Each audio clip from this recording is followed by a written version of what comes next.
Good morning from SilverStar Bike Park. Before we begin, we would like to acknowledge that SilverStar conducts its business on unceded First Nations lands, and we do so with the utmost respect for the elders that cared for us since before our time. Well, welcome to the Crankworx Summer Series SilverStar Stop. We're here for the SilverStar Slopestyle, presented by Signature. We are at the SilverStar Bike Park. The sky is blue, the course is perfect, the crowd is thick. This place has become both a fan and rider favorite.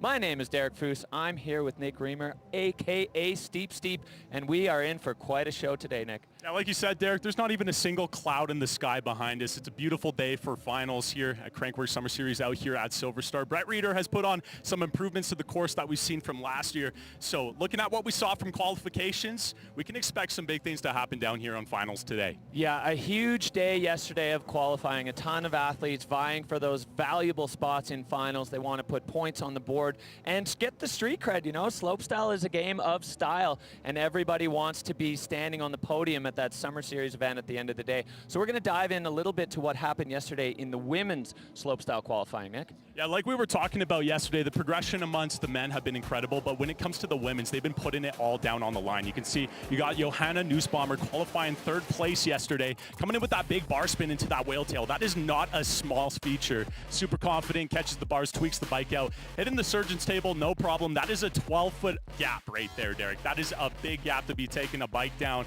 Takno-Hander to finish it off, an exceptional run. This is our third place winner from last year here at SilverStar. This is Lisa Marie Blanc, one of the few to also toss a dome dip in a run. Look at this big old Leo backflip on the step up there, beautifully executed. And then obviously the defending reigning champ from last year's Joyride, the first time we've seen women in a Joyride competition. This is Alma Wigberg coming in with the big suicide no-handers, throwing the tuck no-hander, taking her hands off the bars in a full-on backflip. The only one to be throwing combos in her dome dips, which is astounding to see. We also saw her toss that 360 at the end. I love where women's slopestyle is at right now. They are just on a rocket ride of progression. It's so much fun to have a front row seat to watch this sport absolutely explode. And, you know, we're just getting started. Some of those young kids out there that are watching today, they're heroes on the slopestyle course. Keep an eye out for them in a few years' time because we're going to see them. All right, this is who we're looking at today. Finals at the SilverStar Slopestyle by Signature. Nick? Yeah, starting us off, we got Harriet Burbage-Smith coming off a pretty bad crash last year, so it's good to see her out here, better, bigger, and stronger. Patricia Druin, second to drop. She was our gold medalist here last year, so really exciting to see how she comes out on a tear when it comes to the finals here. Robin Gooms, big name, Lisa Marie Blanc, Johanna Nussbaumer, and of course, Alma Wigberg, our first place qualifier from qualifications yesterday. So a lot at stake here. We'll take a look at who is already qualified for Red Bull Joyride on this start list. We've got, of course, Patricia Druin, Robin Gooms, and last year's champion, Alma Wigberg.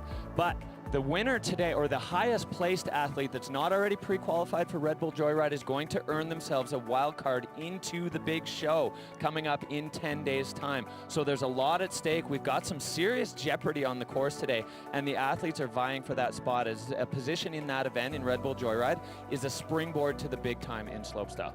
No, absolutely. They're going to be hungry. They're going to be going for it. And again, this is a beautiful course to test the reins of progression, so I'm excited to see what we have in store. All right, we're going to dive into some highlights yesterday from qualifying on the men's side. Absolutely mind-blowing action on this slopestyle course. Yeah, starting us off, first one to drop out of Canada. This is Jacob Murray. Saw the big backflip into the whale tail feature there. We saw some impeccable combos. Again, there's the 360 tail whip to bar spin, but one to really watch here, David Godzia. Again, the 360 tail whip off a flat drop. One of the few people to do so. And there's the twister Takno-Hander.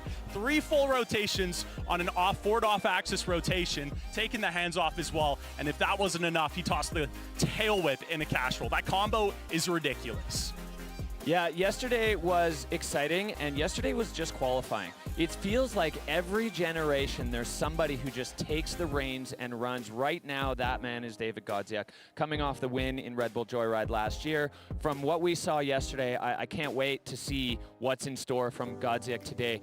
Diving in now to see who we're going to be looking at on course today. Yeah, starting off, we got Vincent Raymond, Rito Heining, both of them looking to improve upon what they did in qualifications, but still put down some banger runs. We got Nick Schubarth at the end of the first 8 heat Ben Thompson as well. And again, anybody who qualifies in the highest point who isn't qualified for Red Bull Joyride already will be winning that wild card. So out of the 8 out of the 16 athletes, they're going to be hungry. They're going to be going for it. And of course, off into the next 8, Eric Fedko, Liam Bayless. We have Aiden Siebenaler, a fan favorite, going for the double backflip off of that whale tail feature. One of the gnarliest stunts that we have seen out of this entire course. And of course, David Godziak in that top qualification position. All right, taking a look at who is already qualified on this start list for Red Bull Joyride. We have Eric Fedko, we have Lucas Hoopert, and we have David Godziak. They are Slopestyle World Championship Tour favorites. They are already in, but somebody else on this list is going to get a spot in that event, winning the wild card as the highest placed non-qualified athlete. Toby Millet and Aiden Siebenaler in a great position after qualifying yesterday. But of course, all the scores are removed off the board, and we go again today for finals. So you got to do it again. But incredible jeopardy, incredible drama building on the signature slopestyle course today. I cannot wait to see what's in store for us. No, absolutely, and a lot of these athletes are competing with their childhood heroes. We have some stiff competition out there, and of course, an even better course for it. So there's going to be a lot of action and a lot of intensity. All right, this signature slopestyle course, hand-built by Brett Reeder and his team, designed by him, of course. We had the man himself run us through the signature slopestyle course. Top of the SilverStar Slopestyle course, presented by Signature. We got Ben Byers, course builder, legend Tom Van Steenbergen, and we're going to run you through the official course preview. All right, let's get it. Yep. Coming into these first 2 berms to help manage speed.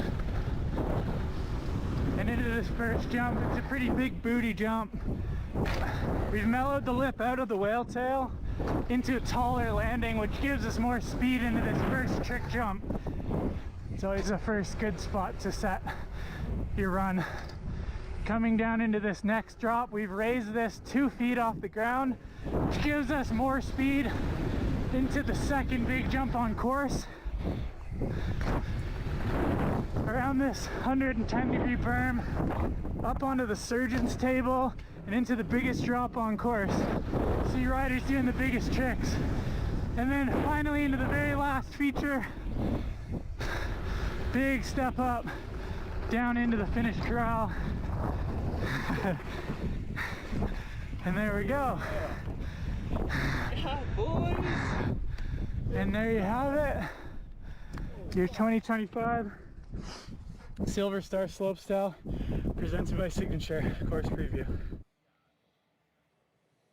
Yeah, an absolutely gorgeous course here, Derek. One thing to definitely look out for is that first signature flat drop. They put that up about 2-3 feet, so there's a lot more airtime on that one. Seen some big stunts on it from qualifications, so really excited to see what we have for finals. Yeah, this place is an absolute favorite amongst the riders. They're coming here specifically to ride this course. All right, well, a huge part of the Crankworx Summer Series here at SilverStar, of course, is the location. And SilverStar just up the road from Vernon, BC. This place absolutely spectacular, both winter and summer. And some of our Crankworx Summer Series athletes had a chance to dip their toes into some of the fantastic sights and sounds of Vernon, BC. Check it out.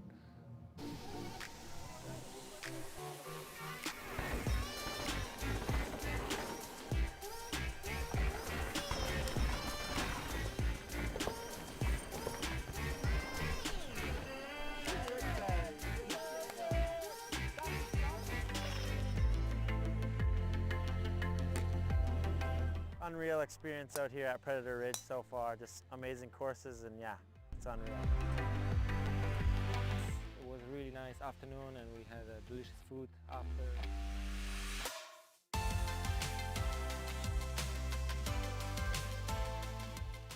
So we're here at B&A Bowling. First impressions, the place is awesome, good vibes here.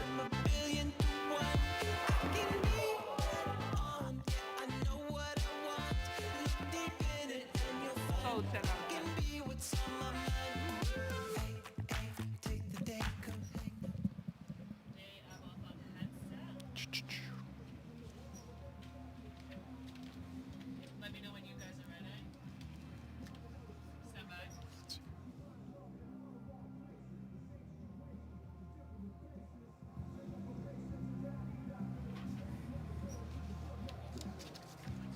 All right, well, good morning from SilverStar Bike Park. We are here for the Crankworx Summer Series. Of course, the SilverStar Slopestyle presented by Signature.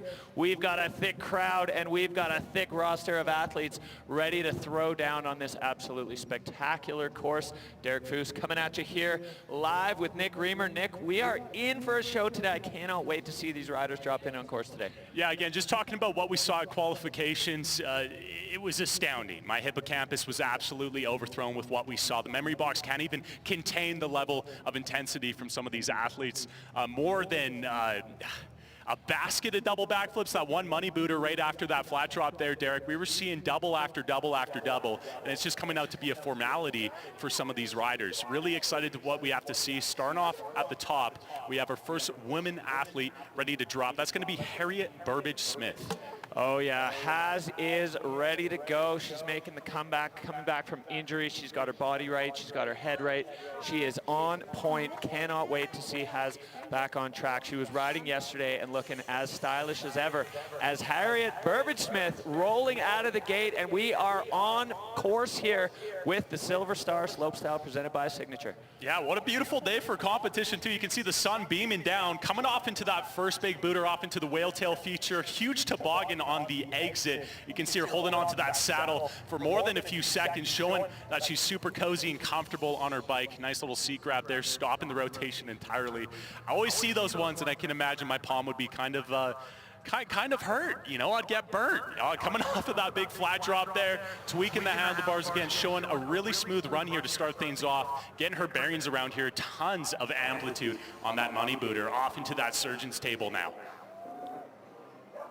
Oh, super big. Again, I cannot discredit for those of you guys watching the broadcast. That is a near 12-foot gap. So large. Harriet putting down a full T to B with a one-footer to finish things off. Oh, yeah. We got to just talk about the perseverance, the mental fortitude. Harriet Burbage-Smith coming back from injury and coming right back to the highest level of slopestyle. This course is serious business. Every single feature on it from start to finish. As we look back here at our replay, incredible start to the day here from Harriet. Yeah, and again, super cozy, super confident, tons of airtime. Some of these booters, you're getting like a solid 2.5 seconds of airtime, and I'm rarely confident, you know, going for some of these big jumps myself, so it's so sick to see the level of progression out here from the ladies. Patiently awaiting that score from the judges, coming in with a 53 for her first run. Really solid score, Derek. Yeah, has earning her way into finals through qualification yesterday and dropping a 53 there, so that is going to be the benchmark score now for the judges for the rest of the field. They're going to measure other runs against that. They're also, of course, measuring against criteria, amplitude, difficulty of trick, speed, style, of course. It's slopestyle after all. As we're back up to the top, and Patricia Druin, she's off a gold medal here last year. She won the bronze event when we had that here a couple of years ago. She has been right at the pointy end of progression in women's slopestyle and continues to hold on to that spot. Patricia Druin riding out of Germany. You can see just getting her hands comfy on the grips as she rolls in for her first run today. Yeah, Patricia Druin, definitely no stranger to the sport of slopestyle mountain biking. Already coming out with a heater. Big double bar spin into the whale tail. 720-degree rotation with the bar. Suicide no-hander out of the whale tail there, Derek. Off on a heater, taking the hands off the bars once again. Big tuck no-hander. You're going to see a few different no-hander variations today. The suicide no-hander, we call that when you tuck it all the way past the bars, versus the tuck no-hander. You tuck those bars into your body itself. There's another really proper suicide no-hander, executing it perfectly. You can see her elbows are completely straightened. Amazing extension there. Toboggan out of the surgeon's table, just looking so confident on the bike. Coming into the last feature, Patricia Druin. Oh, one-handed X up. Yeah, steezy.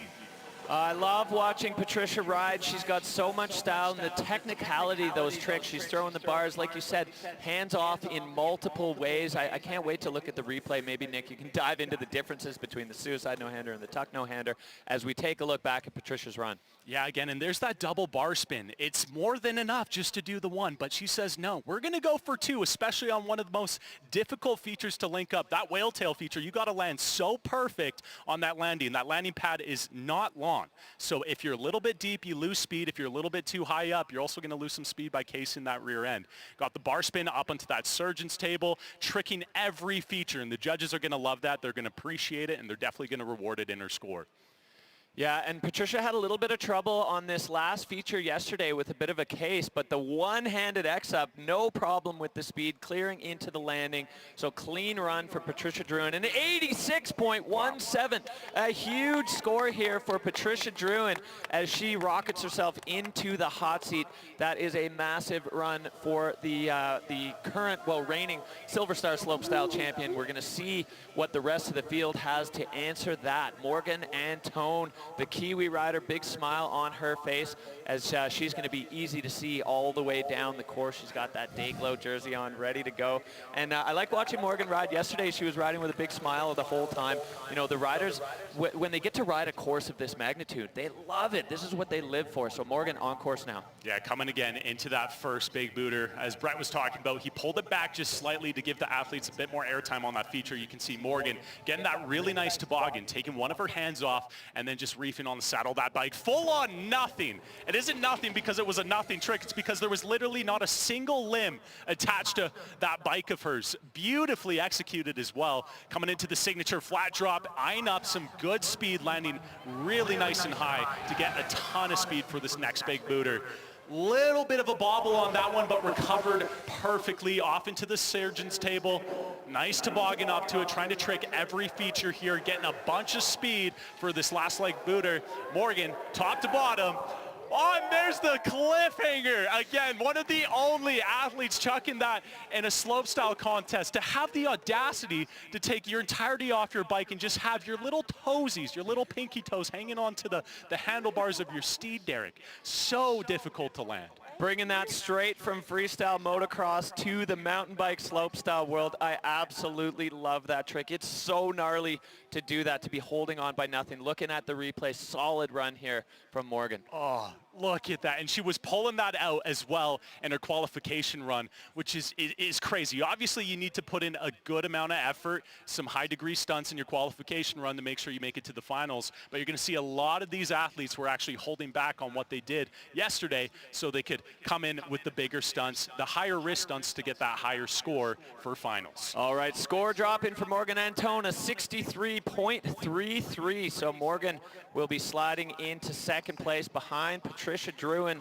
So far, of course, we still have plenty of the field to go. It is finals at the SilverStar Slopestyle presented by Signature. Morgan Antone sitting in second right now as we're making our way through the women's first runs of the day, finals day of, just so much in store for us. As we look back up at Canadian rider Zoe Witwicky, Zoe has been really kind of climbing the rungs of the slopestyle ladder. She was in this event last year. You know, she was young, kind of hanging out with some of her heroes and looking around wide-eyed. Now she is a mainstay in the sport and proving that she belongs at the top end, at the pointy end of the spear. Zoe Witwicky getting ready to kick her run off here, run one. So 2 runs, of course, you get today. The best score of your 2 run is going to be the one that counts. So riders have a few different strategy options. They can ease in, you know, get a feel for the course, or they can throw all the hammers first run, and if you miss a couple, then you've got another run to clean it up. But we have Zoe Witwicky on course now and dropping in towards that whale tail feature. Such an intimidating way to start a run. Yeah, and obviously when it comes to the stunts and the runs we're seeing, they're huge, but you also got to really appreciate that some of these athletes are still in their teenage years. Zoe here is just around 16 years old. I couldn't even tie my shoes at that age. Let her go and go for that big bar spin up onto the step up there. That was beautifully executed.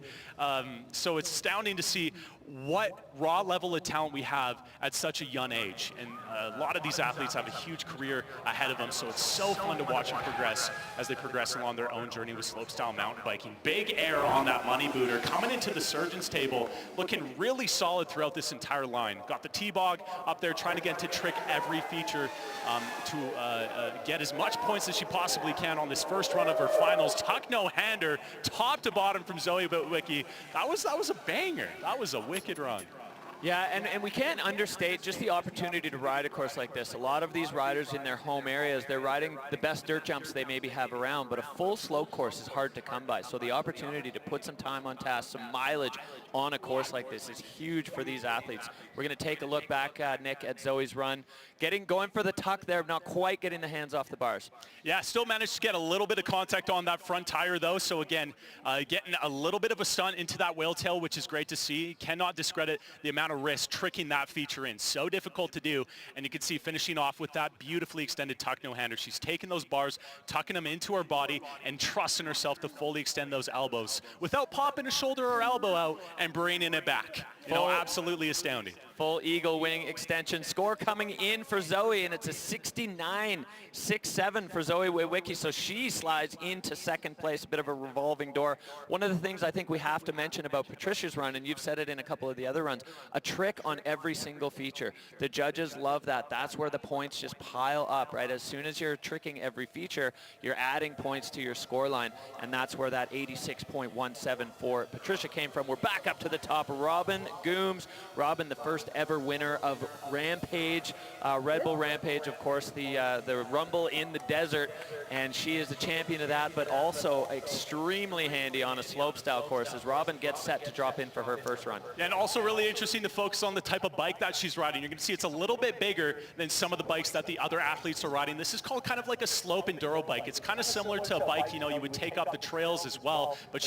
that's kind of her preference for slopestyle here. Big backflip, and when it comes to the bigger bike, yes, it is a little bit harder to hold around, but it just looks so much more intense having a big steed like that on a big dome dip. Huge X up off of that flat table there, coming into the next money booter. Lofty backflip, has it on absolute lock, looking so confident throughout the entirety of that rotation there. T-Bog, love to see it in the bright blue. Oh, there it is, X up down, again, tricking nearly every feature in this line here. Coming into the last one, Robin Gooms. Big tuck no-hander. Lovely run from Robin Gooms. Well, 2 backflips on 2 of the biggest features on the course. Robin Gooms so comfortable with those flips. You see grabbing her heart there. I mean, these riders, when they finish a run like that, the adrenaline just coursing, of course, they're elated to be done a run, but also I gotta hopefully be feeling really proud that they're just driving this sport forward right now. She's just flexing the signature logo there on the shirt. Robin, of course, part of that signature team. Signature, our presenting sponsor for the slopestyle. As we take a look back at the replay of Robin's run. Yeah, look at that backflip again. Looks so crazy on the bigger bike, and she's so patient with it.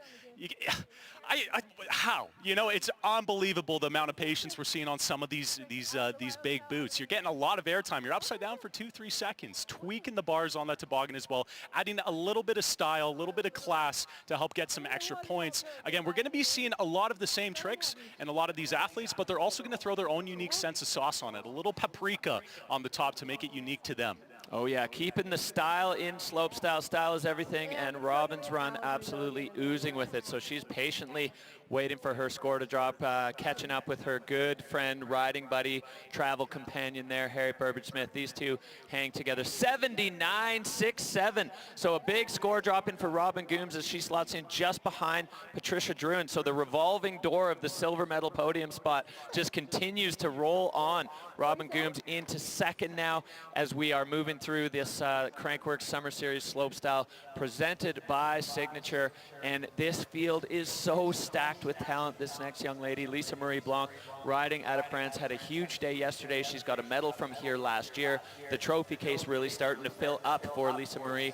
The French riders, you know, they ride with a lot of style. You look at the slopestyle crew that's riding in France, and they're all so stylish. I always think of Paul Couder, and Lisa Marie kind of has that vibe around her as she gets set to push off for her first run here on the Signature slopestyle course. Yeah, again, she's coming off that third place position from last year's SilverStar Crankworx Summer Series event, so she's definitely going to want to come in and try and defend that, if not improve upon her performance there. A little bit of a case on that whale tail feature, still managing to recover and get that X up on the next feature. I think we saw her flipping that step up on the qualification round yesterday, so she might have just had a little bobble with speed there, but still has a ton of course left to put down some big points. Coming into the flat drop, the Signature flat drop here. What we can see from Lisa. Nice little air off there, tweaking the bars both ways. There it is, big backflip. Oh, and that's one of the bigger options to toss that dome dip off. A little bit of a case as well, so maybe the course is starting to run a bit slow, but she's still managing to pursue a lot of speed throughout this entire run. Coming into that last feature, what does she have in store? Nice little tweak out. So she might, Derek, want to just kind of write this run off. You know, this is final. She's going to want to do her absolute best here, her absolute best performance. So she's going to say, hey, let's play it a little bit safe and then put it down on the line for run 2. And that's the beauty of the 2-run format. You do get another shot if you have a little error. You know, you throw back to Brendan Semenuk. He used to do that all the time. If there was a small mistake early in the run, say, okay, I'm just going to ride the rest of the track. I'm going to get my head right. I'm going to go back up and I'm going to execute.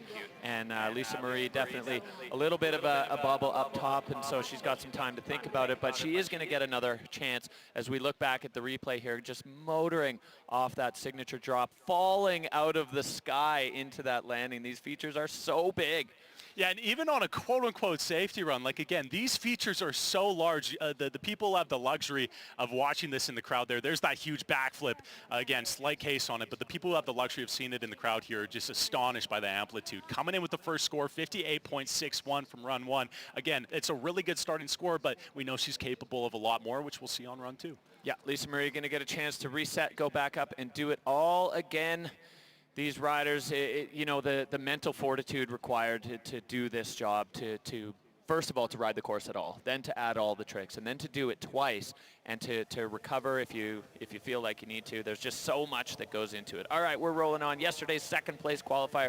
This is Johanna Nussbaumer riding out of Germany, having a blast on this course. You can see the focus, the determination, the grit. The German slopestyle squad is absolutely firing right now, and Johanna a huge part of that as she kicks off her first campaign down the slopestyle course today. Yeah, we saw the bar spin into the, wow, we saw the single bar spin into the whale tail from her qualification run, but they're up in the difficulty, getting the double, just like Patricia.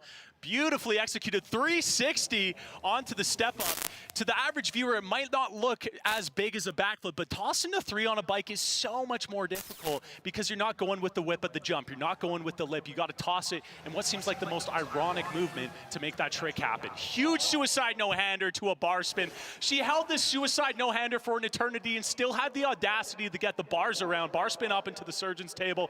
Little T-bog. I couldn't really see too well with the shadow there, but believe she got a T-bog on the surgeon's table. Off into the last future. Tuck no-hander to a bar spin. What an absolutely righteous combo to finish off her first run here at the Crankworx Summer Series course. That was a huge run Wow. from Johanna. She is just taking a deep breath there in the finish line as it almost looks like she can't believe what she just did. That was absolutely massive. Tricked every feature. We're seeing combos, late combos too. Looking back at the replay here for Johanna, starting off with a double bar into the whale tail, so risky. Yeah, and you can see it's just the subtleties of it too. It was the X up, and she didn't just do the X up on the exit of the whale tail. She did a little table, a little tweak of the bike, and you know, that little bit of class is going to resonate so well with the judges. And here, there's that suicide no-hander. I thought it was just going to be a suey all the way through, but no, she came back, brought the hands to the bars, pulled it around for the bar spin, and finished off again with another variation of a no-hander, the tuck no-hander to a bar spin. So many combos, so many subtleties, a really stylish run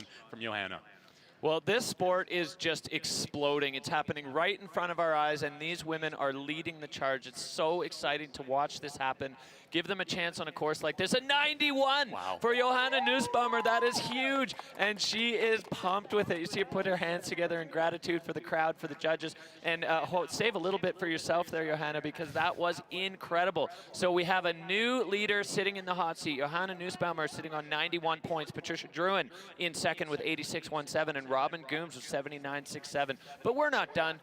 Nick, we are not finished, crowd. We still have yesterday's top qualifier here at the SilverStar Slopestyle by Signature, and it is this woman right here, Alma Vigberg, the Swedish rider. She's going through her final mental preparations.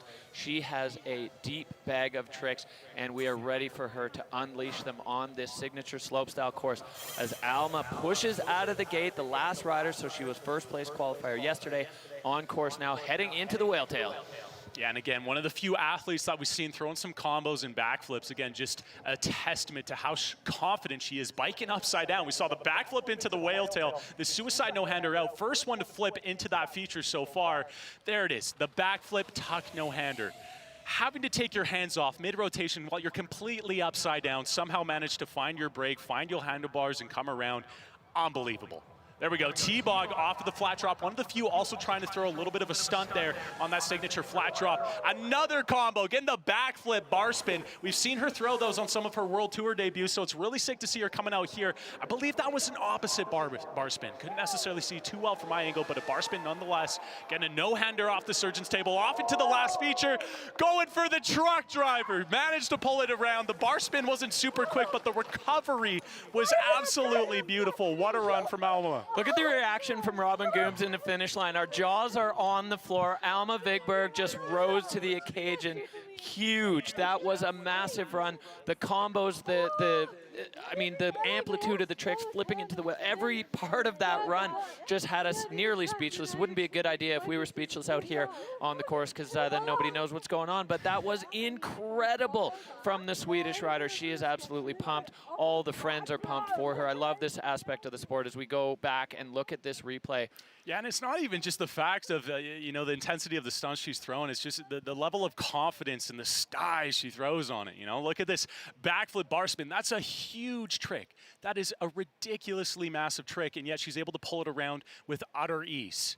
There we go. You got that nice bar spin up into the top on the surgeon's table there, and then pumping down again. Huge suicide no-hander off of there. And this is where it really all came together at the end. She was trying to get that truck driver around, and even though she got hung up slightly, you can see, looks like, yeah, just didn't manage to get that other hand on there quite quickly. She still recovered so perfectly. It's something out of like my calculus homework. I was pretty good at math back in the day, so props to her. All right, well, score dropping for Alma, 93.67, a massive score for our Red Bull Joyride champion, and she has just laid down the gauntlet. We've got 2 scores in the 90s already. Alma taking over the top spot. Johanna Nussbaumer now in second, Patricia Druin in third.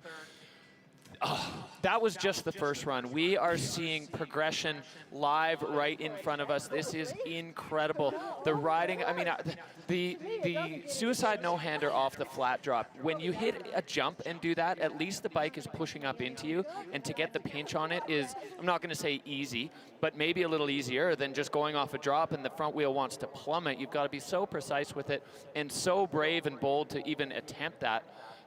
Wow, that's almost all I can say. That was an unbelievable first run for the women's field. Yeah, this is not human nature. It's not human nature to take a means of transportation that was that brings you to the grocery store, to come around, flip it left, right, east, south, north, and west, toss bar spins into the mix. It's incredible to see the rate of progression amongst the female riders here over the last decade. They're really coming out, making a big statement, and to see 2 scores already in the 90s on the first run, Derek, astounding. All right, well, we're going to take a look at the highlights from that first run, which was absolutely mind-blowing. Nick, yeah, wow. Patricia Druin, like easy double bar spin, no problem for her. Made it look ridiculously easy, and again, the judges reward that level of confidence, that level of style. We had that nice toboggan coming in there as well, loving the neon green jersey, going for the nothing, and also Morgan, the only one to toss that cliffhanger at the end of a run. So sick to see. Saw that one-handed X up from Patricia. She's definitely going to be hungry, wanting to go and reclaim and defend that gold medal position she earned here at this same event last year. So it'll be interesting to see what she pulls out on run 2. But there again, Morgan, there's that cliffhanger. I will say that what we saw at qualifications was a bit more extended, so we know she can get it a little bit tighter. But the fact she's able just to get her little pinky toes on top of those bars is incredible, or under those bars, sorry, is insane. And Johanna, again, following through with what Patricia was throwing. We saw that double bar spin into the whale tail, Derek, getting that nice little table, 360 off into the step up. Alma coming in. Only one to flip into that feature. A ridiculously risky trick to be throwing on a feature like that. Suicide no-hander off the surgeon's table. And again, hanging on for dear life on this truck driver, pulling around 360 bar spin to claim that top spot. Well, first runs are done, and this is where we sit. Alma Vigberg sitting right on top of the pile with a 93.67. Johanna Nussbaumer on a 91. 2 runs in the 90s, and Patricia Druin chasing those 2 with the 86.17. Robin Gooms all the way down through Harriet Burbage-Smith. Incredible action from run number 1 from the women. We keep mentioning it, but the progression in this sport is just going through the roof, and it's just magic to watch. This course, of course, providing the backdrop, the canvas for these athletes to just paint their art on it. It's so much fun to watch. That was just mind-blowing. No, and again, it's really nice to see the athletes taking advantage of some of the improvements that we've seen on this course. Not even improvements, the course was pretty dialed, but Brett came out and said, let's just make it bigger. You know, the progression of the sport has gotten so gnarly that the course that fosters a lot of these athletes and their talent needs to get a little bit bigger. It's not the fact that they can't throw the tricks, it's that they want a little bit more airtime. And again, it's really nice to see the little bit bigger flat drop. We see some extension off of that first booter into that whale tail.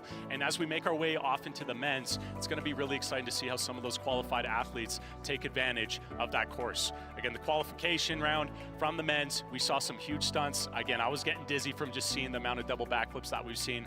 So we'll catch back into you when we see the first male drop in.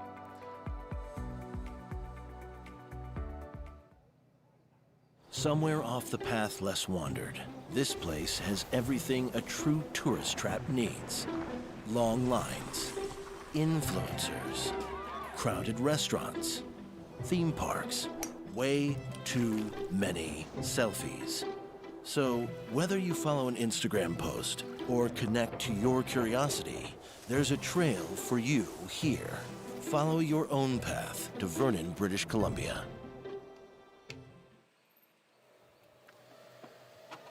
All right, we are back live with the SilverStar Slopestyle presented by Signature, the anchor of the Crankworx Summer Series here at SilverStar, and we are ready to go with the men's first run. And the man dropping first is Vincent Raymond. He is exciting to say the least. These Raymond twins absolutely firing. We got one of them into finals, and this man is going to look to just tidy things up after yesterday. He's in finals now, so that's half the job done. Now the rest of the job lies in front of him, dropping in to kick off men's run one.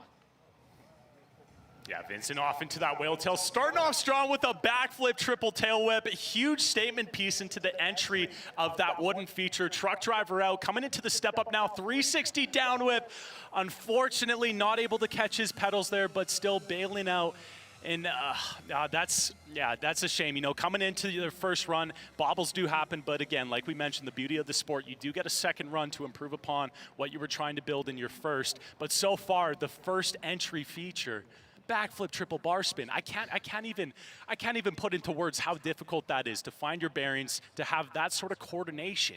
Impeccable. Yeah, and the difficulty of that 360 down whip really can't be overstated. Your bike is spinning one way, you're spinning the other way. It almost kind of defies the rotational physics. So to get that right, you know, I think just a little bit over-rotated there, and he didn't get his feet back to the pedals, which is, of course, probably the main thing in a trick like that. You got to get your feet back on the pedals. But there's just so much going on with the body spinning and the bike spinning to lock in with the feet back on the pedals. It's why it's one of the coolest looking tricks, I think. Oh, and we were even saying yesterday, again, run one, 13.33. Definitely just a write-off for Vincent there, going back up to the top win for his run two. But we were saying yesterday, that view, that front view of the bike, that's not something we usually see intentionally. So we'll see him wrap it around in run two. All right, well, back up to the start gate. The next man we're going to see, Swiss rider Rito Heine, making his way through qualifiers yesterday. He had to kind of do a reset for himself, had a bit of a bobble on run one, but was able to put it together on run two and lock himself a spot in finals, and Rito now on course. Yeah, coming in for that first introduction. Oh, yeah, nice. Backflip double bar spin, a little bit to the left, but recovering perfectly for that truck driver X up. Really righteous triple combo there. Off into the step up now, going for another triple combo, 360 tail whip to bar spin. Again, the coordination is astounding.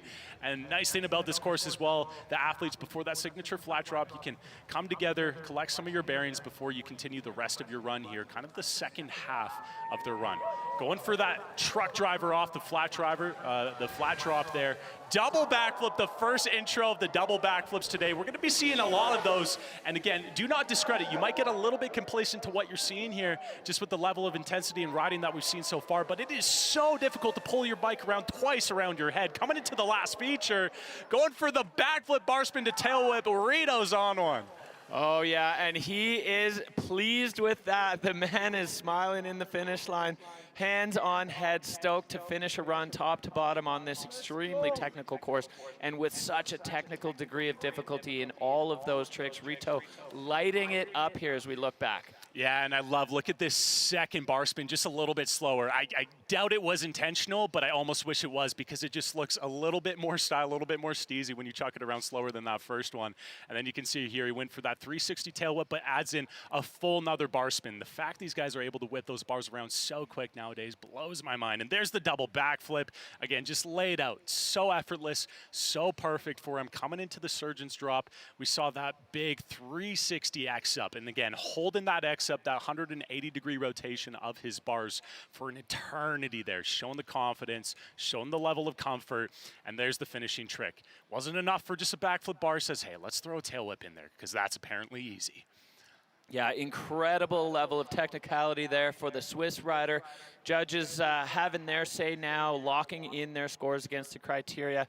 And of course, what we've seen so far, we saw Vincent go down. So this is going to be the score that kind of sets the tone for the men's category. The judges entering their scores, thinking hard. 72.83 there for Rito Heine.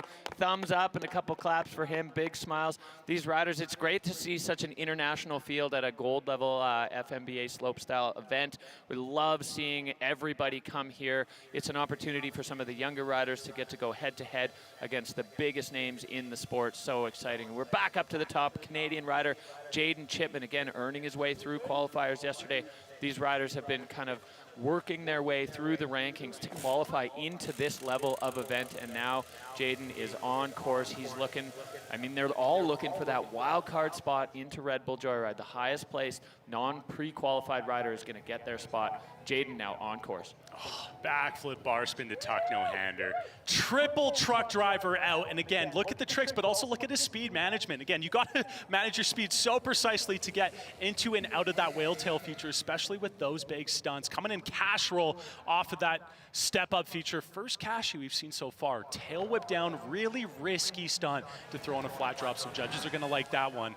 Coming up, backflip, double bar spin, big booter action off into the surgeon's table. Jaden is fully on one, getting that 360 downside tail whip onto it. Truck driver out. Jaden Chipman coming into the last booter here. What does he have in store?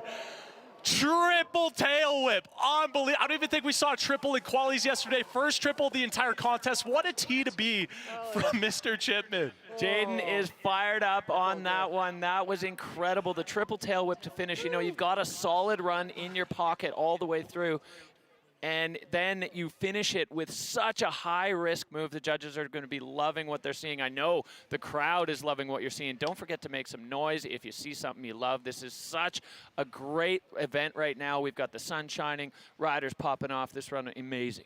Yeah, and again, when you're watching the slow-mo of some of these tricks, especially like the triple truck driver off of that whale tail feature, you can barely see it was a triple. They just whip it around so fast. You know, like for me, just to try and find a Cheerio in a bowl is hard enough. These guys can whip around their bars at speeds past the speed of light. Yeah, talk about multitasking. There's a lot going on that course, hitting the jumps at all, and then just throwing these combos and the late tail whips when you're already upside down and you've spun your bars to then kick your bike out. I mean, it's a level of confidence that's just unparalleled in most sports. So Jaden Chipman now waiting for the judges to have their say. The crowd absolutely heaving out here at SilverStar. SilverStar Crankworx Summer Series event. We've been here for 4 years. Every single year it just keeps getting better and better. The crowd's even bigger. 78.67 for Jaden Chipman. A solid score there. He's happy with it. He takes over the hot seat from Rito Heine. And well, of course, with a stacked field of talent up top, he's going to be nervously waiting for the other riders to come down and see what they have in store. We're only 3 riders in, and we are already getting our minds blown here by these riders. We're back up to the top. This is Dane Fulp. Dane was another rider who really pulled it out of the bag with some solid mental fortitude. The Austrian rider had a big crash on run 1, was able to go back up and put himself into a position to qualify for finals, and now he is looking to blow our doors off as we see Dane Fulp dropping in the Austrian rider for his first of 2 runs today. Oh, Yeah, starting off strong. Big backflip double bar spin there. Going for the 360 tail whip to bar spin. The fact they can catch their pedals so quickly is absolutely mind-blowing. You're seeing tail whips, you're seeing bar spins in 360s and backflips. Again, maybe 10 years ago it would have been enough just to toss a backflip, but now you got to toss double, triple, and quad combos in these tricks. Absolutely astounding. Look at that one. That looked like a single, but it was a dub. Dub truck driver off the flat drop. First one we've seen so far. Double backflip, one-footed can. Taking those little pinky toes, tossing it over the top tube of his bike there on a double flip. Oppo 3 up, showing the judges he can spin both directions. We're going to see a lot of opposite stunts here today. Off into the last feature, going for... Oh, was that a double or a single? I can't even, a double tail whip in the 360 to finish off. Dane, what an absolute heater of a run one. This is just outrageous. We're watching a gold level event and we are seeing absolutely world-class talent, world-class runs being thrown, just run after run. Looking at this replay, starting off with a bang, Nick. Yeah, it's funny. When I'm just walking my bike out of my apartment, my pedals hit my calves, and I get that little, you know, that little scab on my calves, left, right, and center every single day. These guys are tossing bar spins, tail whips for breakfast, and their calves are completely safe, completely fine. Their dexterity, their confidence on the bike, absolutely astounding. And again, we saw that combo in the double backflip.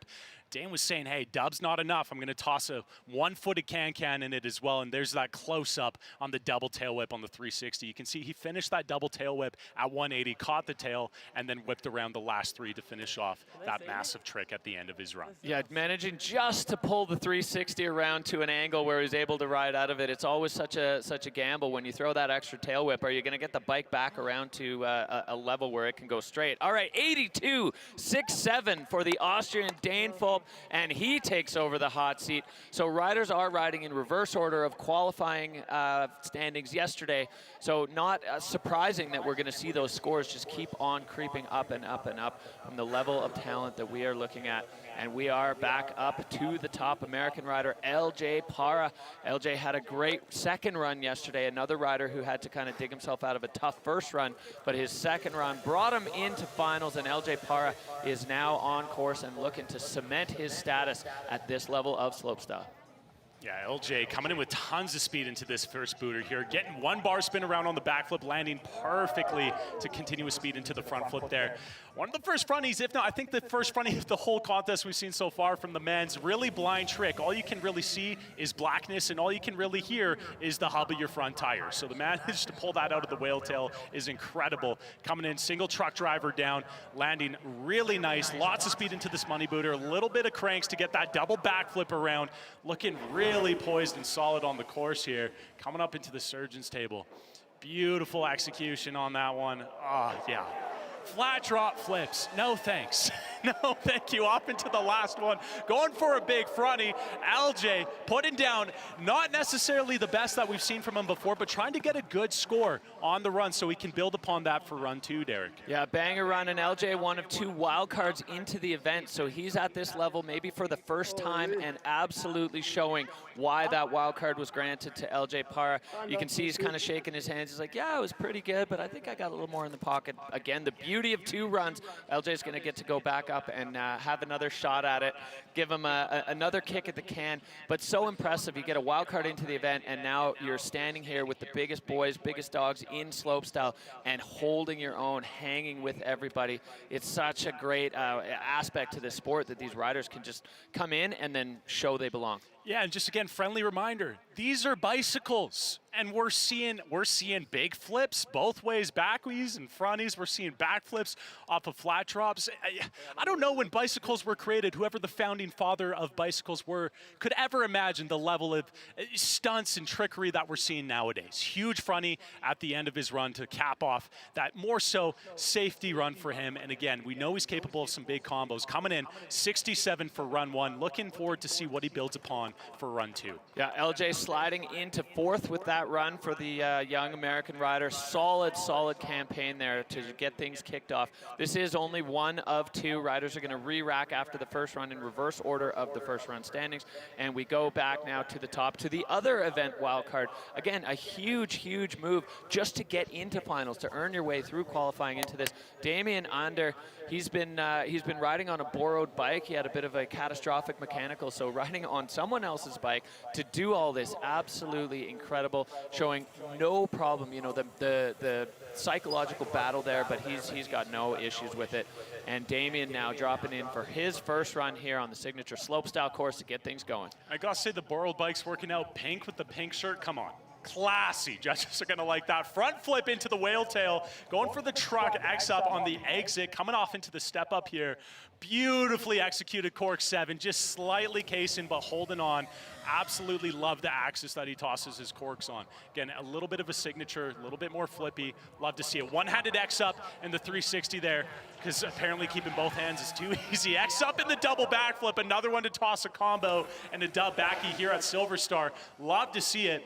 Coming up in his opposite direction there. 360, opposite 360, backflip bar spin off the surgeon's table. Damien coming into the last hit here, getting a full T to B with the flip whip.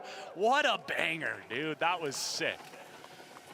It's astounding, these young athletes, the tricks that they're able to develop riding in their home compounds, home dirt jumps, wherever they're honing these skills, and then they bring them to these big slope courses and are able to pull them out.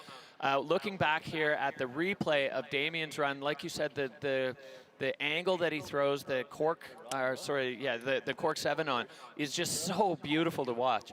Yeah, it just wraps it around so perfectly. And again, the dub, like it on the slow-mo, looks like there's no force really being put in the bike, but they are hucking back those feet, pushing the feet into the jump so hard and pulling their handlebars so far back. So to have also the coordination to turn it 180 degrees and get that X up mid-run is astounding. I thought it was a beautiful run. That's definitely going to give the judges a lot to think about when it comes to placing his run 1 score. Yeah, and a little bit of room to tidy a couple of things up there, you know, a couple speed issues that he's going to be able to just put his head down, get a couple more pedals. 62.67 there for Damien Ander, so he's taken over 5th position for the young American rider. He's going to go back up, he's going to do it all again, in absolutely enjoying being part of this huge event here, Crankworx Summer Series at SilverStar. We're back up to the top, flying through the men's category. German rider Nick Schubarth had a great day yesterday. All of these riders, let's not forget, vying for a wild card spot into Red Bull Joyride. The top-ranked, non-pre-qualified rider is going to get that spot. Is he going to be the one to do it? Nick Schubarth has it in his hands now. Yeah, eyeing up the NASA launch pad here. Nice and poised. Lofty backflip, 1-footed can. Beautiful extension on it. Other-footed, 1-footed can with, I think he got X up in the 360 or it was a truck. You can't even keep up nowadays. You cannot even keep up. It's crazy. But very technical combos up at the top there. Beautifully executed. Nick definitely locked in, coming into the signature flat drop here. Going for the 360 X up landing, really nice and high. Lots of speed. Doesn't even need a single crank for this massive booter. Triple truck driver on the big launch pad there. Off into the surgeon's table now. Again, the 1-footed can on the Oppo 360, doing the same trick mirrored in the other direction. You can't even tell which is reg or which is opposite for him because he does both ways so well. Double backflip to fit, slightly getting away from him. Again, that jump is a little bit slightly smaller than the big money booter before that surgeon's table. We've been seeing a lot of the dubs on Derek. So to pull it on that, you got to pull it a little bit harder. But I think we're just seeing obviously some disappointed from Nick there. He's going to recollect his bearings, but overall, that was an astounding run. And again, that's just sometimes the disappointing aspect of the sport. You can be on the best run of your life and just have one little bobble at the end, and then it becomes a write-off. Yeah, just a little bit short on the second rotation. As you said, that jump's a tiny bit smaller, and coming off the landing of the surgeon's table, you've got a big corner that you have to try to hold your speed on there. As we saw on our replay, Nick just kind of disappearing out of sight, but we know he just clipped the front tire on the knuckle, obviously, or past the knuckle actually, kills the rotation, and hopefully he's all right. As you see, yeah, he's up. Nick is up. All right, let's get behind these slopestyle warriors. Nick Schubarth, we're gonna wait for the score to come in, and that was a bit of a what could have been run because so much of that was so well executed. 33.17. We're gonna toss that one in the bin and head back up for a redo on run number 2 for Nick, as he's got 99% of a banger run in the bag there. Just got to put the final touch on it. No, and absolutely one thing to really pick on is his oppo direction. Again, you like to say, imagine cutting a wedding cake with your opposite hand. It ain't easy. So is spinning a 360 on a bicycle in your opposite direction. And not only was he throwing the opposite tricks, he was throwing combos in it with as well. We saw the oppo 360 one-footed can look super comfortable and mirrored it both ways. With a lot of athletes throwing it in their opposite direction, you can kind of pick it apart. You can see that it is not, in fact, the regular direction of spinning, Derek. But when it came to Nick, it was mirrored. It was mirrored, and that's a testament just to the level of skill at this level of slopestyle. These athletes making it look the same both directions. It's ridiculously hard, but we are back. We are rolling on with the SilverStar Slopestyle, presented by Signature. Local favorite Ben Thompson coming out of Squamish and ready to kick things off. We've seen Ben at the top level of slopestyle for a while. He kind of burst onto the scene a couple years ago right here at the SilverStar Slopestyle, and now become a mainstay on the international slopestyle stage. Ben Thompson getting things started. Oh, yeah, Ben. Backflip bar spin in, coming out. 360 double downside whip. When you have next to no seconds to get your bearings back around you to toss something like that, absolutely astounding. Coming up with the 3 whip up there on that next step up feature. Eyeing up that signature flat drop. Ben coming in, truck driver down, regular way of spinning, off into the big money booter here. Oh my goodness gracious. 360 bar spin to double downside tail whip. So incredibly difficult to pull out. Pulls it with utter ease. Going for the front flip, tuck no hander out. A little bit of a bobble. He's gonna have to take this burn fast, get some cranks to finish off his run here. Ben going for the 360 tail whip, slightly getting away from him. That was an absolutely incredible run from Mr. Thompson. Unfortunately, wasn't able to pull around the rotation on that last 360 tail whip, but hopefully coming into run 2, he can put that last one down, especially since he had a little bit of a speed bobble there. Took that front flip no-hander off the surgeon's table really deep. To see he actually managed to get his speed back up to the point where he could clear it was astounding. Yeah, a hot start to Ben's run, top of the course onto that whale tail, and then every single thing he did, we're going to see on our replay a little bit down the track, that front flip tuck no-hander off of a flat drop. That doesn't make sense. To be able to push the rotation into a front flip off of a flat drop and then take your hands off. And we did see him lose a little bit of speed there, which came to bite him over that final jump, Nick. Yeah, and also really sick to see on that step up, he did an oppo. It was an oppo 3 whip, which is, again, super sick to see. He's throwing both regular and opposite direction spins. You can see he was doing the regular direction at the end there, but definitely one of the gnarliest hits we've seen at the end of that surgeon's table. Just doing a fronty on that alone, you're having so much forward force coming onto that front tire, so you almost want to land back seat, especially when it's coming on a steep landing like that. So really difficult to manage the speed, manage the rotation. If we can see him pull that together for run 2, that's going to be one groovy score. Yeah, hopefully Ben's okay. That was definitely a heavy slam. On that last feature, you're coming down from so high. The jump is really steep at the lip, so it elevates the riders way above the landing. Some of these other jumps, especially the one after the whale tail, a bit of a step up, so you don't have quite the same level of downward impact. Ben's score coming in at a 40 flat, so that is going to be a throwaway score for Ben Thompson. Hopefully he's going to be all right to take on run number 2. All right, back up to the top. One of the biggest names in slopestyle, Germany's Eric Fedko. Watching him in practice, he was focused, he was razor sharp, and we know the bag of tricks on him is as deep as they come. Everything he does comes with so much style. He just lives in a very stylish place. And Eric Fedko now getting set to start run number 1 here in the men's category. Eric Fedko on track. Yeah, starting it off nice and mellow. Apparently it's mellow nowadays. Going for the truck driver in, and then Indian Air seat grab on the 360 out. Kind of a signature from him. So comfortable hitting the seat grab rotations, getting the 360 windshield wiper off into the step up there. A slight bobble, but still, again, able to collect himself in between that feature and the flat drop here. Going for the truck driver down. Lots of speed, cruising into the NASA launch pad here. Big double backflip, tuck no-hander. How unbelievable, spinning his opposite direction, 360 up again. Judges are gonna be loving that. Flat drop flip, tons of speed through the berm there, off into the last booter pad. Oh my goodness gracious. That's kind of a new one, I think, for him, going for the 360 downside whip, but he stops mid-rotation to hold his seat, stop the bike, and kick his legs out. Don't think he got the extension on the legs he was looking for, but nonetheless, if you do that, you have a special place in my heart. Yeah, there's so much style in that, so much difficulty just to execute it. There's like 67 places it could go wrong. We take a look back here at the double backflip tuck no-hander. Where does the momentum come from? Again, a lot of people still rely on your bars to pull the bars through that second dome dip on a double, but he let go of the handlebars, Derek. And there it is. Yeah, wanted maybe a little bit more extension on the feet, but that still is, that's a trick that I think only a handful of people are doing, if not only Fedco. So sick to see the progression and way he's pushing his ride in. Yeah, so hard to get that extension when your bike and body are spinning in opposite directions, and it just almost defies physics, defies science. That's what Eric Fedco does out here. So waiting for the judges to have their say.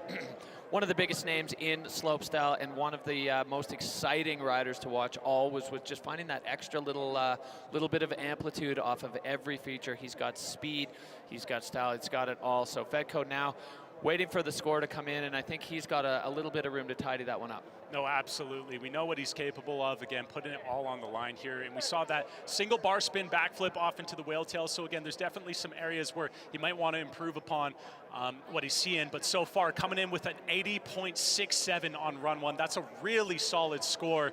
Going to be stoked to see what he fires off in run two, Derek. Yeah, so Fedco sliding in just behind Dane Fulp there into second after the first run as we're heading back up to the start gate for the next rider in the gate, Canadian Liam Bayliss. Liam had a spectacular run yesterday. He's looking solid in practice. I was standing courtside up on the course this morning watching these riders warm up, and Liam Bayliss was riding with full intensity in practice. So looking forward to see what he unleashes on the signature slopestyle track now. Yeah, I can see him just eyeing up that first big booter. That is such a big gap into that feature. Double bar spin on the backflip, landing a little bit deep, but still has enough speed to get the triple truck driver out. So beautifully executed. A little bit of a crank to wrap around that cork 7, going far left side on it, but still manages to get the rear end over that step-up landing. Again, we call it a step up just because the landing is stepped up a bit. You know, it's a good place to toss a bigger stun just because that landing is higher up. Opposite direction, 360 on the signature flat drop, double backflip. Again, so many doubles. It's becoming a formality in the sport of slopestyle MTB, which is ridiculous. I think that was an opposite 3-whip on top if that was the case. Absolutely insane. Flat drop backflip off of the surgeon's table down to the last feature. Front flip bar spin to tuck no hanger. Liam Bayliss is on one. Huge run from the young Canadian rider, Liam Bayliss, putting down a top-to-bottom run, dead clean, no mistakes, so many highlights. The highlight reel of this one is going to be hard to put together because it's going to be impossible to pick between. It's going to have to be 17 minutes long, or basically as long as the whole event. Liam Bayliss definitely doing his part there as he goes top to bottom with non-stop bangers, opposite trips. There's a hug for mom there. I love this. Slopestyle is a family affair out here at SilverStar. Huge, huge statement from Liam Bayliss. Yeah, definitely. And again, we've seen him on a couple spots in the World Tour. He's no stranger to the sport of slopestyle MTB. And when you have a course like the signature line that we have out here at SilverStar Crankworx Summer Series, it's so fun to see what these athletes can foster and what sort of progression we can see on these gnarly features. Look at that textbook. Double bar spin backflip, tweaked it around so quickly. Then we got the reg, big trip truck, coming in, lots of speed. And even though it isn't dialed on straight with that cork 7 after, it was so sick to see the travel on it. Big fan. Opposite 360 there, adding in a tail whip. So difficult doing a tail whip in his opposite direction as well as a 360. Judges are going to love that. And if it wasn't enough to do a front flip, if it wasn't enough to do a front flip bar, let's do a front flip bar spin to tuck no hander. Yeah. thanks. Liam Bayless now just nervously waiting for that score to drop as he's done his part. Now it's in the judges' hands. Incredible riding from Liam Bayless there. These moments, there's such intense moments. You know, obviously it's intense in the start gate, but obviously also waiting for the scores when you've done what you came to do. You put down your run, you've done all your best tricks, all the stuff you've been practicing back home in the dirt jumps on the airbag into lakes, wherever these guys are able to find to train. And Liam Bayless now, he's put it all in the judges' hands. They got to rate what they saw against the criteria that they have, the difficulty, the amplitude, the style, all of those things, even the speed coming into play, tricking every feature, and a 79.83. So big score there for Liam Bayless as he moves himself way up the leaderboard. And that was a massive run. Liam sliding into third. We want to give a huge shout out to the crowd here joining us live at SilverStar, having an absolute blast. We got handmade signs, the kids getting to be up close and personal with their heroes, people coming from far and wide, and of course from near, from the Okanagan Valley, to cheer on their slopestyle heroes. Huge thank you to all of you for making the trek up here and making this stop on the Crankworx Summer Series absolutely electric. We got dogs on course. That's a good looking dog out there. Love to see it. He's probably cheering for, I don't know if we have any British riders. Looks like a British bulldog there. But moving on, yeah, massive thanks to the crowd. It's absolutely heaving out here. And we are rolling through run number 1 here on the men's side of the SilverStar Slopestyle, presented by Signature. The next man to drop in is none other than Lucas Skuld, the Swedish rider, part of that powerful Swedish slopestyle crew that just keeps on producing world-class level talent. Lucas Skuld blowing our doors off yesterday. Prepared for him to do it again. Let's get behind the Swedish. Yeah, the Nordics have produced some amazing talent over the last years here. Coming in, backflip, tail whip to bar spin. Big combo to start things off. Double truck driver out. Again, just the intensity, the magnitude of how fast he whips those bars around. Crazy. Love the axis on the Kashi there. Absolutely love how it's a little bit more on axis. It makes it more difficult for him to actually wrap that trick around. And personally, I love the style of it. Coming off that flat drop, big tail whip. Beautifully executed. Tons of speed off into that SpaceX hit. Boom, backflip, bar spin to tail whip. Lucas looking so poised, just utter class coming out of this guy. Opposite 360, seen a lot of oppos on. Regular, double truck, landed one hand, still recovering, coming into the last booter here. Double backflip, pulls it around, even a little bit rear heavy just to stomp down that front end to give a final statement on that heater of a run. Lucas had to pull that dub hard. We saw Ben Thompson a little bit short on that one. For sure, there's a screen up in the Riders Lounge up top, so they see that.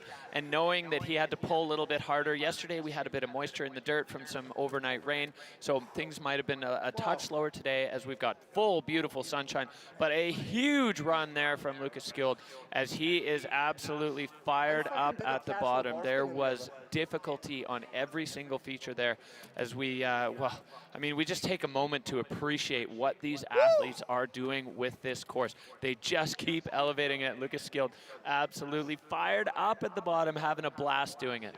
No, that was a huge run. And again, once we get the highlight reel going, just focusing on that cash roll. That cash roll was absolutely beautiful in the axis he throws it. And you could see how fast that double truck was. Like, whips that around in the span of a second. We got to get a stopwatch out here or something. Coming into that big step up. Let's look at this axis. Also got the bar spin in it as well. He spins it so fast, again, you can't even keep up when there's a shadow in the distance.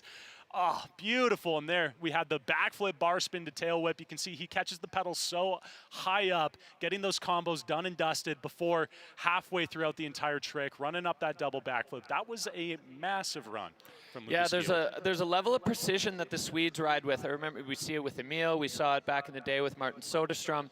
They're just so precise. The catches on tail whips and anytime the feet are coming off. And that is an 86-point run for Lucas Skuld, taking over the top spot now. A new man sitting in the hot seat, bumping Dane Fulp down into second and Fedko into third. A huge statement from the Swede there as he is looking for a spot in Red Bull Joyride. The top finishing athlete today that's not pre-qualified is heading to Whistler for Red Bull Joyride. And we go back to the top. Jack Fike, we're running in reverse order for yesterday's qualifying. So Jack Fike finishing himself in 5th yesterday. He's going to be looking to step that up today. This man is fired up to get going. He was another one who looked really intense in practice, just putting down all the bangers as he is kicking off on his way into the whale tail now, Nick. Jack loafed in triple bar spin in the backflip, textbook landing on it, 360 bar spin to invert. Absolutely love that combo. Got to be so poised and classy on the bike to make that one happen. Coming out 360 tail whip, showing so many variations and these rotations here in these dome dips and the 360s. Jack is locked in, eyeing up that signature flat drop now. Yeah, 360X up, a little bit of a bobble, but it wasn't like corked, but it was totally a little bit off axis. Love the style on it. Jack throwing the double backflip and sending it so deep. Had to push the bike away to run it out. Personally, again, I'm not a judge, but if I land on my feet, bonus points maybe. He took that all the way to the bottom of the landing. If you're standing near that jump, you can see that sunshade line that indicates that you have passed the transition. There is no more landing down there, and Jack going all the way to the moon on that double backflip. Yeah, that was really large. I think that was the deepest send that we've seen from that in that whole feature during the contest so far. And again, a backflip, you're rotating backwards. You're getting rotated, bucked back a little bit. So the amount of speed he must have been taking into that was huge. And you can see him just open up a little bit on that second rotation to slow down that double backflip. But look where he lands here, Derek. Oh, and he could have pulled it if he was a little bit farther forward, but definitely one to hold on. That would have been difficult to hold on to, but we'll see him clean it up on run 2 for sure. Yeah, 26.67 there for Jack Fike, so another what could have been. It's honestly, it's hard to overshoot these jumps because the lips are so steep. They kick you way up, and they are designed to reconnect you with the transition, with the steepest part of the landing. But Jack Fike just finding 5th gear there, speeding into that takeoff and going all the way to the bottom of the landing. So he's going to reset and redo. We're back up to the top. We got another Swiss rider, Lucas Hooper. This is one of the men who is pre-qualified for Red Bull Joyride. He's been a mainstay on the Slopestyle World Championship Tour. We've seen him on podiums all over the world. He is looking to make a statement out here today. One of the guys who I think has done the most runs in practice through the entire time, just having a blast riding this course, and he has got all the combos and the biggest tricks as he heads into the whale tail. Yeah, and one of the few guys that we've seen tossing that 360 tail whip off that signature flat drop. So we'll see maybe if that happens again in this first run here. But we saw the nice double tail whip out of the whale tail, opposite rotating direction tail whip, dub oppo tail whip. That is not an easy trick. Again, cut a wedding cake with your left hand. Your wife's not going to allow you to do it. That was huge. Coming off of that signature flat drop, going for the 360 tail whip again. Cannot discredit how difficult of a maneuver that is on a feature like that. Cash roll, so confident on that rotation. It's one thing to throw a cash roll, but to do it with the utter amount of class Lucas does, whole nother level. 360 down whip, truck driver out, coming into the last feature here. Lucas Hooper onto the last feature here, SilverStar. What does he have in store? Front flip, double bar spin. That was downright gorgeous. Oh, that was a nasty run from Hoopy, top to bottom. Just the most difficult way you can do everything. He chooses to do that and adding so much style there. So Lucas Hooper, he's done his part. You can see he's just catching his breath. Thumbs up for the folks at home. We're going to calm things down. Oh, absolutely spectacular run. These are the best riders in slopestyle and putting down the best runs they have. Nick, run us through this replay. Yeah, you got that backflip bar spin again. He's capable of so much more. So I can't even say it, but I can't even believe I'm saying it. This is more so of a safety run for him. But you got that double tail whip out, oppo double tail whip on the step up, then the cash roll. You can see him just twisting his bars, having a jolly old time up there while he's doing a front flip 720 basically. And there is that 360 tail whip. When you don't have a lip, a big jump to buck your bike off, it is so difficult to find those pedals. Such a risky maneuver. 3 down whip onto the surgeon's table. Saw that really perfectly executed truck driver off the surgeons. And then here's where he brought it all together at the end. That front flip, double bar spin. Look at that. Yeah. Yeah, thank you. Like we got to say thank you for allowing us to watch this. You know, this is insane. Yeah, I love watching the athletes just perform at their absolute top level on a course built by one of the top level slopestyle riders of all time. And these guys just taking the sport right through the roof. And we are lucky to get a front row seat to watch it. Lucas Hooper now waiting for the score. He is going to Red Bull Joyride right after this, going to pack up his bags, leave SilverStar, head on to Whistler and get started in training there. The schedule that these athletes keep, just riding all of these different slopestyle courses around the world, having a blast doing it, traveling together, hanging out, and riding, honestly, some of the best places in the world. Lucas Hooper now, the judges taking their time. They've got a lot to disseminate there. So 79.33, the score dropping for Lucas Hooper as he, well, I mean, he's done his bit there, and Lucas Hooper is going to put himself into contention right now, sitting in 5th, so just behind that 79.83 of Liam Bayliss.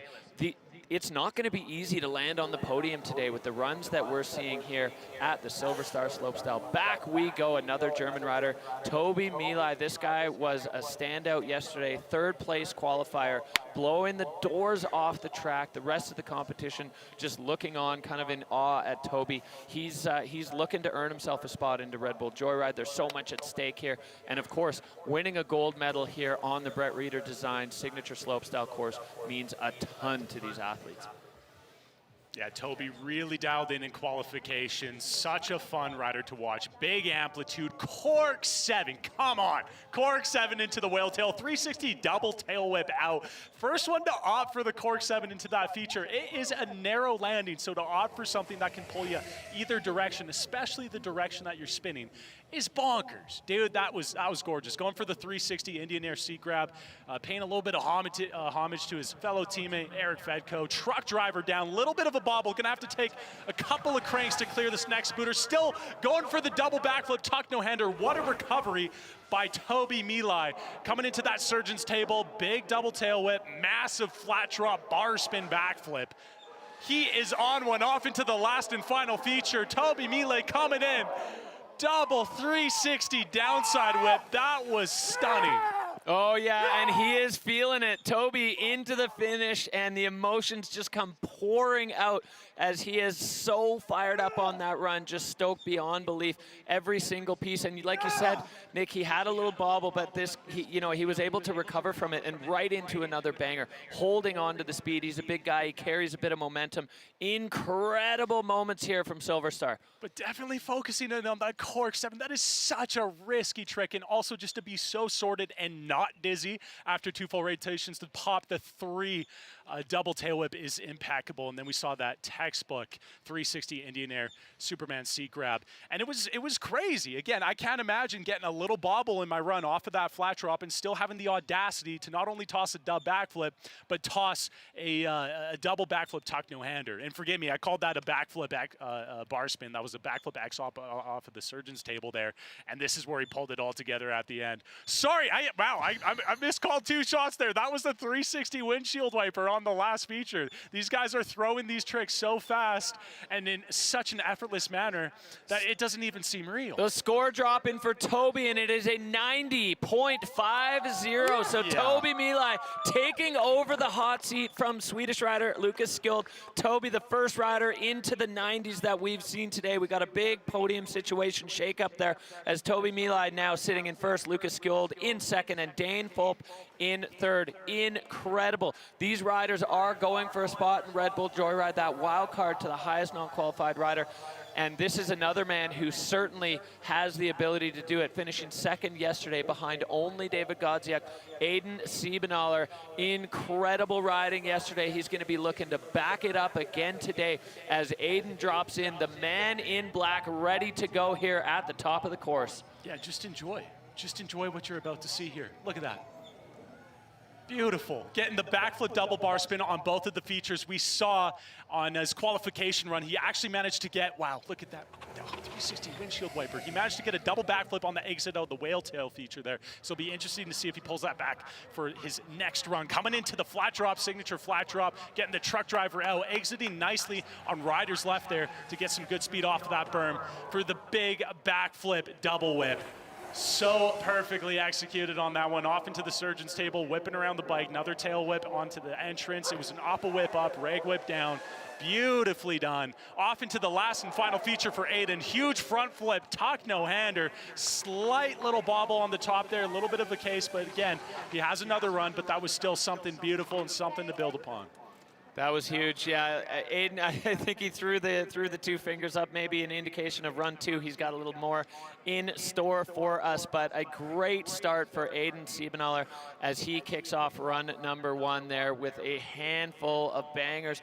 These guys are so incredible. The level of riding that we're witnessing is just absolutely outrageous as we look back here at his entry into his run. Yeah, we saw that backflip, double bar spin, landed a little bit deep, so I don't think he had the speed for going for the dub backflip that we saw in qualifications, but it's crazy how just a safety trick for him would be another backflip double bar spin.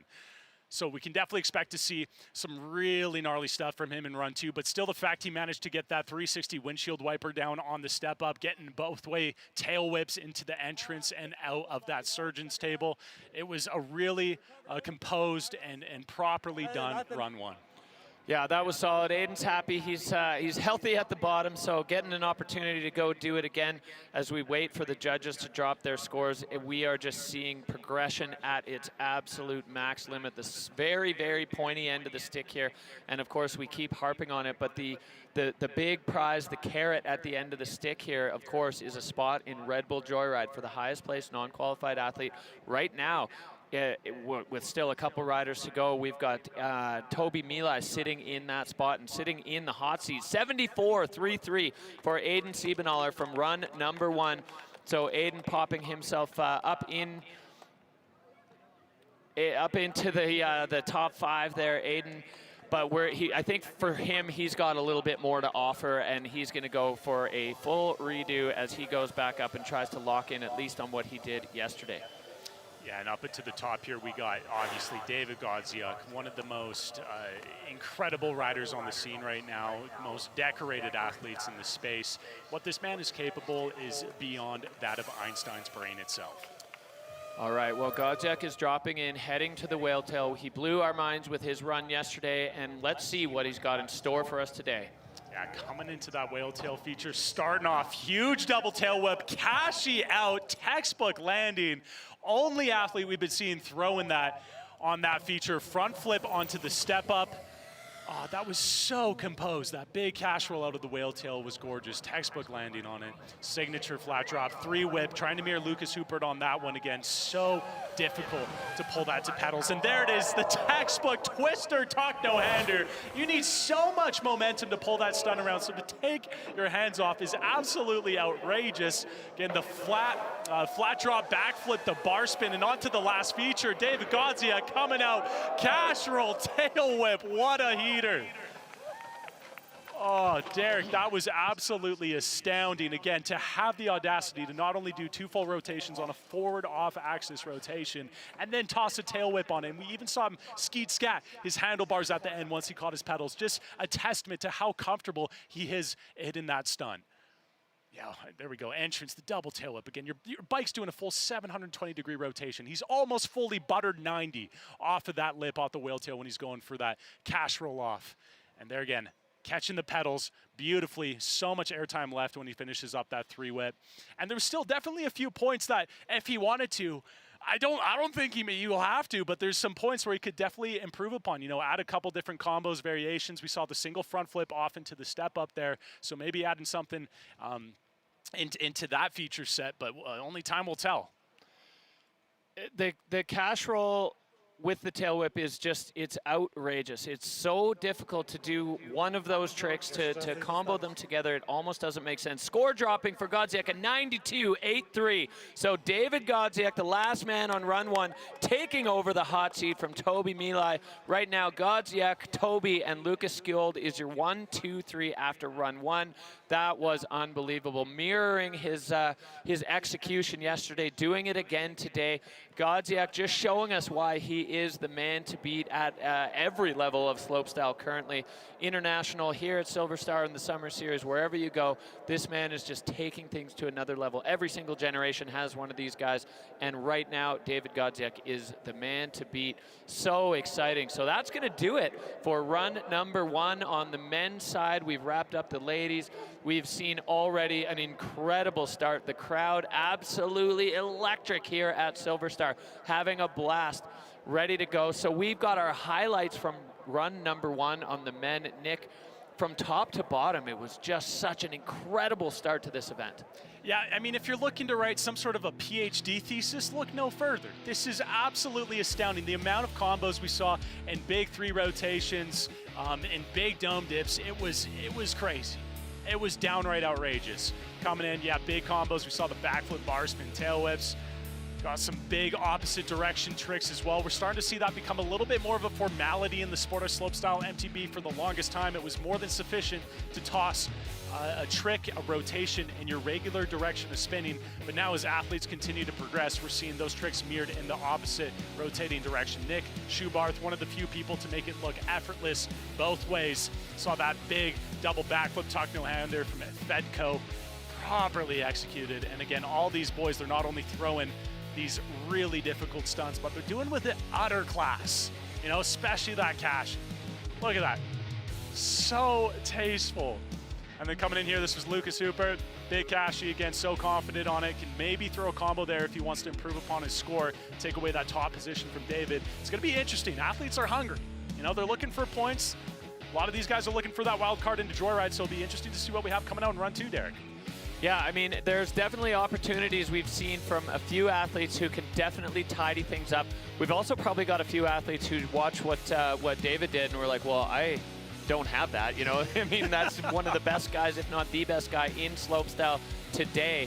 And Godziak showing exactly why he holds on to that spot. So many of the things he does, I mean, the twister with the hands off the bars, there's so much momentum, rotational momentum, to not be holding onto your handlebars. It almost doesn't make sense. That's why we love to come here to SilverStar to watch this event. This is where we sit right now. Godziak on top. Toby Mila is sitting in that wild card spot as the top qualifier so far. And Lucas Gould very close behind, another one who could earn that wild card into Red Bull Joyride. Dane Fulp, Eric Fedco down in 5th. And then we get into that kind of level where there's some cleanup possible or some additions possible. Both Liam Bayless and Lucas Hooper, there's definitely more on offer. And as we move through the start list, some of those guys that are a bit lower down are going to be looking to really launch the rockets on run 2 to get things going and find themselves up there at the top spot. You can see down around Ben Thompson, Nick Schubarth, Jack Fike, and Vincent Raymond. None of them with a clean and complete run, so plenty more in store for run 2 coming at us. Yeah, and definitely one to watch, Aiden Siebenoller. Again, we saw what he was capable in qualifications, qualified 2nd place during qualies yesterday, so see if he can clean up that run and get himself into that podium position.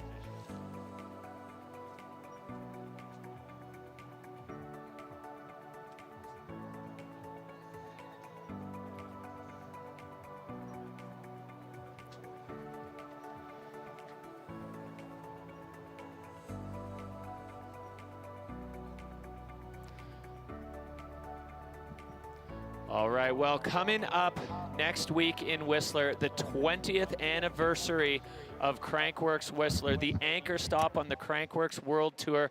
It is going to be an absolute blast. The Whistler Crankworx has been the mainstay. It is the bar set 20 years ago, and every year we just jump over it and over it and over it. We can't wait to see you in Whistler. We're all looking forward to it. It's unbelievable that we're 20 years in. So excited to roll on from SilverStar heading across Western Canada. Whistler Crankworx coming up next. Yeah, and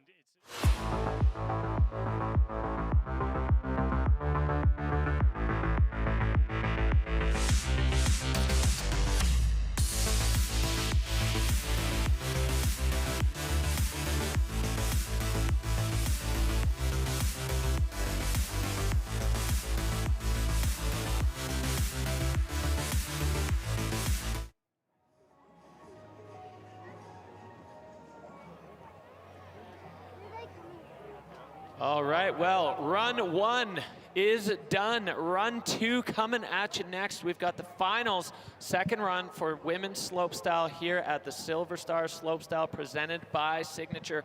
The crowd here at SilverStar absolutely heaving, cheering on their slopestyle heroes. It's one of the best things about the Crankworx Summer Series is the accessibility of the athletes. You know, at some of the bigger events, there's more people. It's a little harder to get in and around, although this year the most people we've ever seen at SilverStar.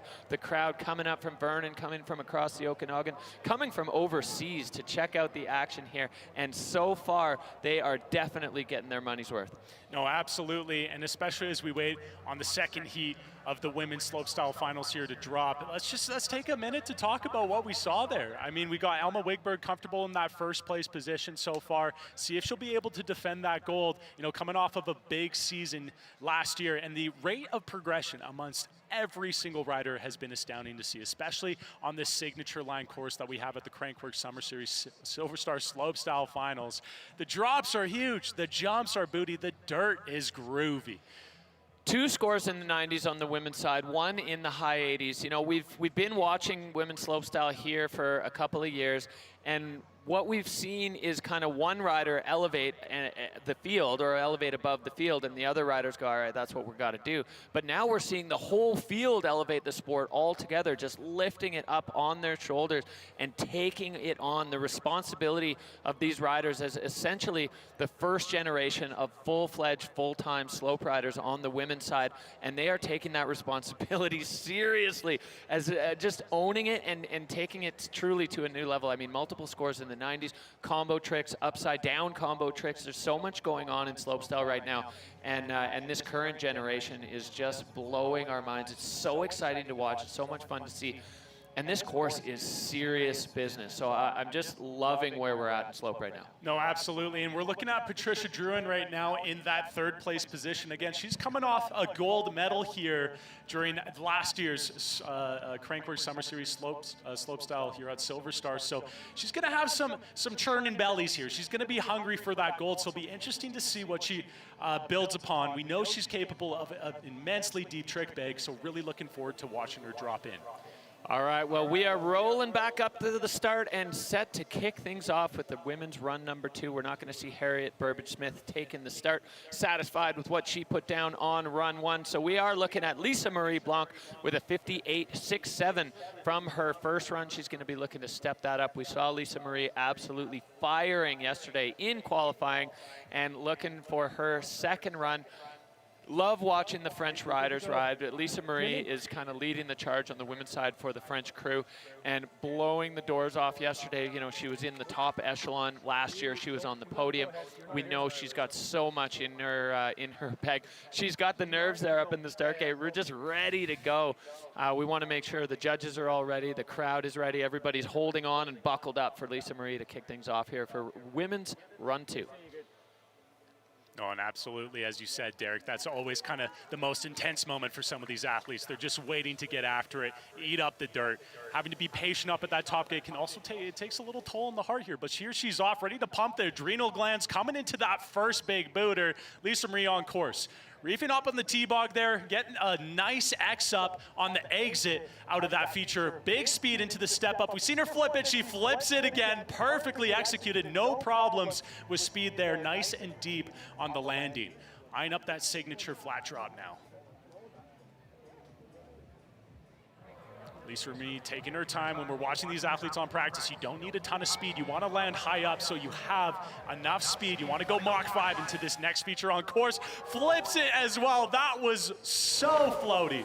Massive backflip from Lisa Marie off into the surgeon's table now.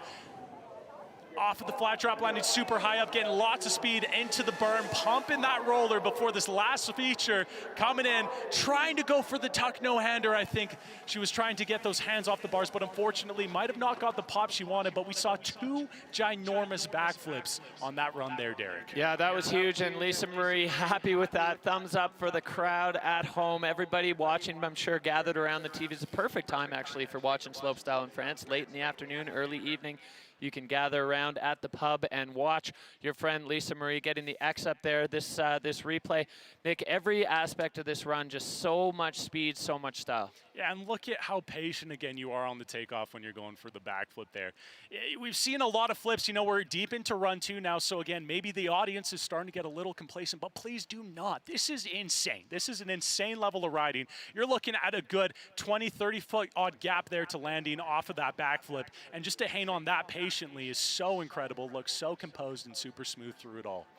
Yeah, Lisa Marie, she's got a smile on her face in the finish. I mean, you can't even state enough how difficult it is to do this at all. So to lock in 2 runs back-to-back for on a day of slopestyle, that's already a huge achievement, and these riders just doing it at the next level again and again and again. Cannot wait to see the rest of the field drop here.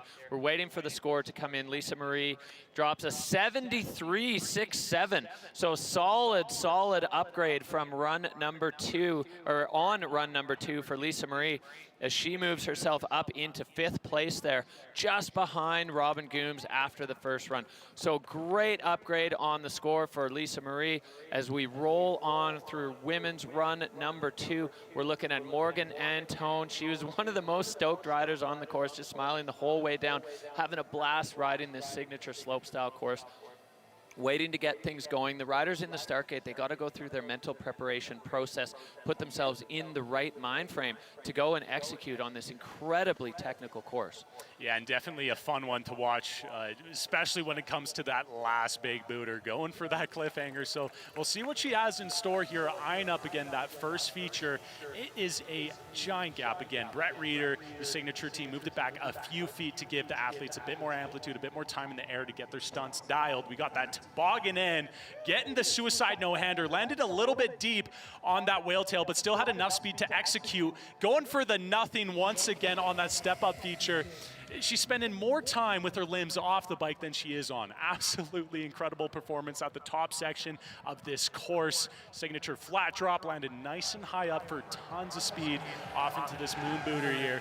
Yeah, was that dubbed? Did she go for the dub tuck no-hander? Wasn't enough for one, wanted the dose, got it done. Went for the toboggan onto the surgeon's table again, trying to land nice and poised high up to get enough speed for this last one. Morgan coming into the last feature here, unable, unfortunately, to get that cliffhanger. Crazy, that's the only time we haven't seen her pull it through, but she upped the difficulty with the double tuck no-hander, which was wicked to see. Overall, an amazing run from Morgan Antone. Yeah, you can see Morgan almost laughing about that one as she landed, just not quite getting it clicked. And you really need to be locked in on that trick when you're letting go with your hands and the only thing contacting your bike is your toes on your handlebars. You definitely want to have every piece of that exactly right. As we look back here at the replay, going for the T-bog into the whale tail, precise landing on that one. Yeah, and then coming out, getting that extension on the Sui, nice and high up on the landing to help her get over that step-up feature. And let's just take a look at this dub tuck. Oh, sorry, it was dubbed. It was a tuck no-hander to a Sui there. Nice little double no-hander combo. And again, probably just, you know, a little bit disappointed to not get that cliffhanger, but she already did 3 of them. Really properly extend. That's more than you need to do. It's an exceptional performance from Morgan there. So we'll patiently await what the judges have to say for that one. Yeah, just putting all the pieces together. The judges, they're looking at amplitude, they're looking at difficulty, they're looking at variation, they're looking at every little piece of these runs to lock in on the scores. And of course, these scores matter because they're helping the rankings on the overall FMB World Tour. They're also going to be qualifying somebody who's not already pre-qualified into Red Bull Joyride, which is just a massive, massive boost to any slopestyle career. So waiting right now very patiently, or as patiently as you can, for the score for Morgan Antone on run number 2. She's waiting. The cliffhanger has been one of the most exciting things we've seen out of the riders. I love that combo, you know, bringing things in from other sports. Freestyle moto, it's a hard one. So run 2, a 67.67. So Morgan Antone bettering her score from run number 1 and still keeping herself down in 7th spot. So a great, great campaign for the Kiwi rider as she has put herself out there on the line here in women's slopestyle at SilverStar on this signature course. And we're right back up to the top. 69.67 was the score for Zoe Witwicki on run number 1.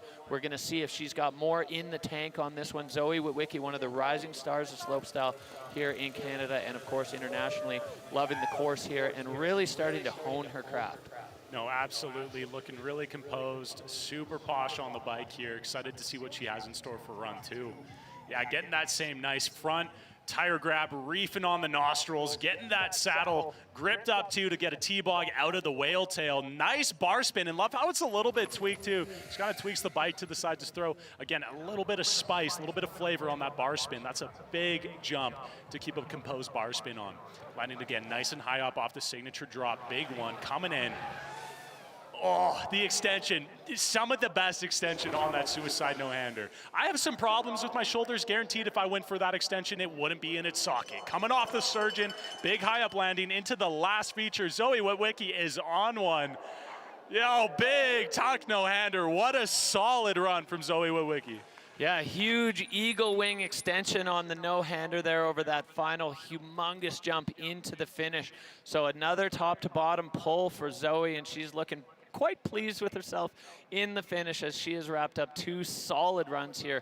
Women's slopestyle run 2 underway with Zoe Witwicki now just waiting for the judges' scores to come in. There's so much going on in these runs, and these riders, you know, they're really putting themselves on the line as we look back at Zoe's replay. Yeah, look at that bar spin. You can see how that momentum kind of tweaks her bike out sideways. You know, some good style points there. And this, that like almost fully clapped the back of her hands together. That is incredible. And then coming in, got the second variation of the no-hander, the tuck no-hander. So she has the suicide no-handers, she has the tuck no-handers. Really good to see that sort of variety. And tricked a good portion, nearly every feature on course, and that's definitely going to improve her score. 72.17 on her run 2. 72.17, Zoe holding on to 6th spot. She's improved her score, and she's going to stay in that 6th position. Zoe Witwicki putting it down out here on the signature slopestyle course on the sunny slopes of SilverStar Bike Park. Incredible action from Zoe. Cannot wait to see what the rest of her career in slopestyle looks like as she just continues to elevate her craft. We're back up to the top. Robin Gooms, she was sitting in 4th after run 2 with a 79.67. Multiple trips around the axis upside down. Robin Gooms looking so composed and dialed. Of course, the first ever women's Red Bull Rampage champion, and doing it here on the slopestyle course as well. Yeah, coming into the whale tail feature. Nice tire grab, almost getting inside the spokes there.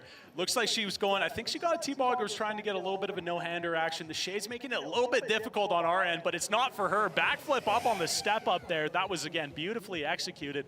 Looks so rad on the big bike. Again, she has to use a little bit more force to get her rotations around on that slope there. Oh, going for the X up off of that flat drop. One of the few to opt for a stunt on that feature. Lofty backflip. High up on the landing, execution at an all-time high. Surgeon's table, love how she tweaks the bars out on her toboggans. X up again off the surgeon table, tricking both flat drops. Robin Gooms looking super good into this last feature here, going for a corked out 3. Unfortunately can't hang on.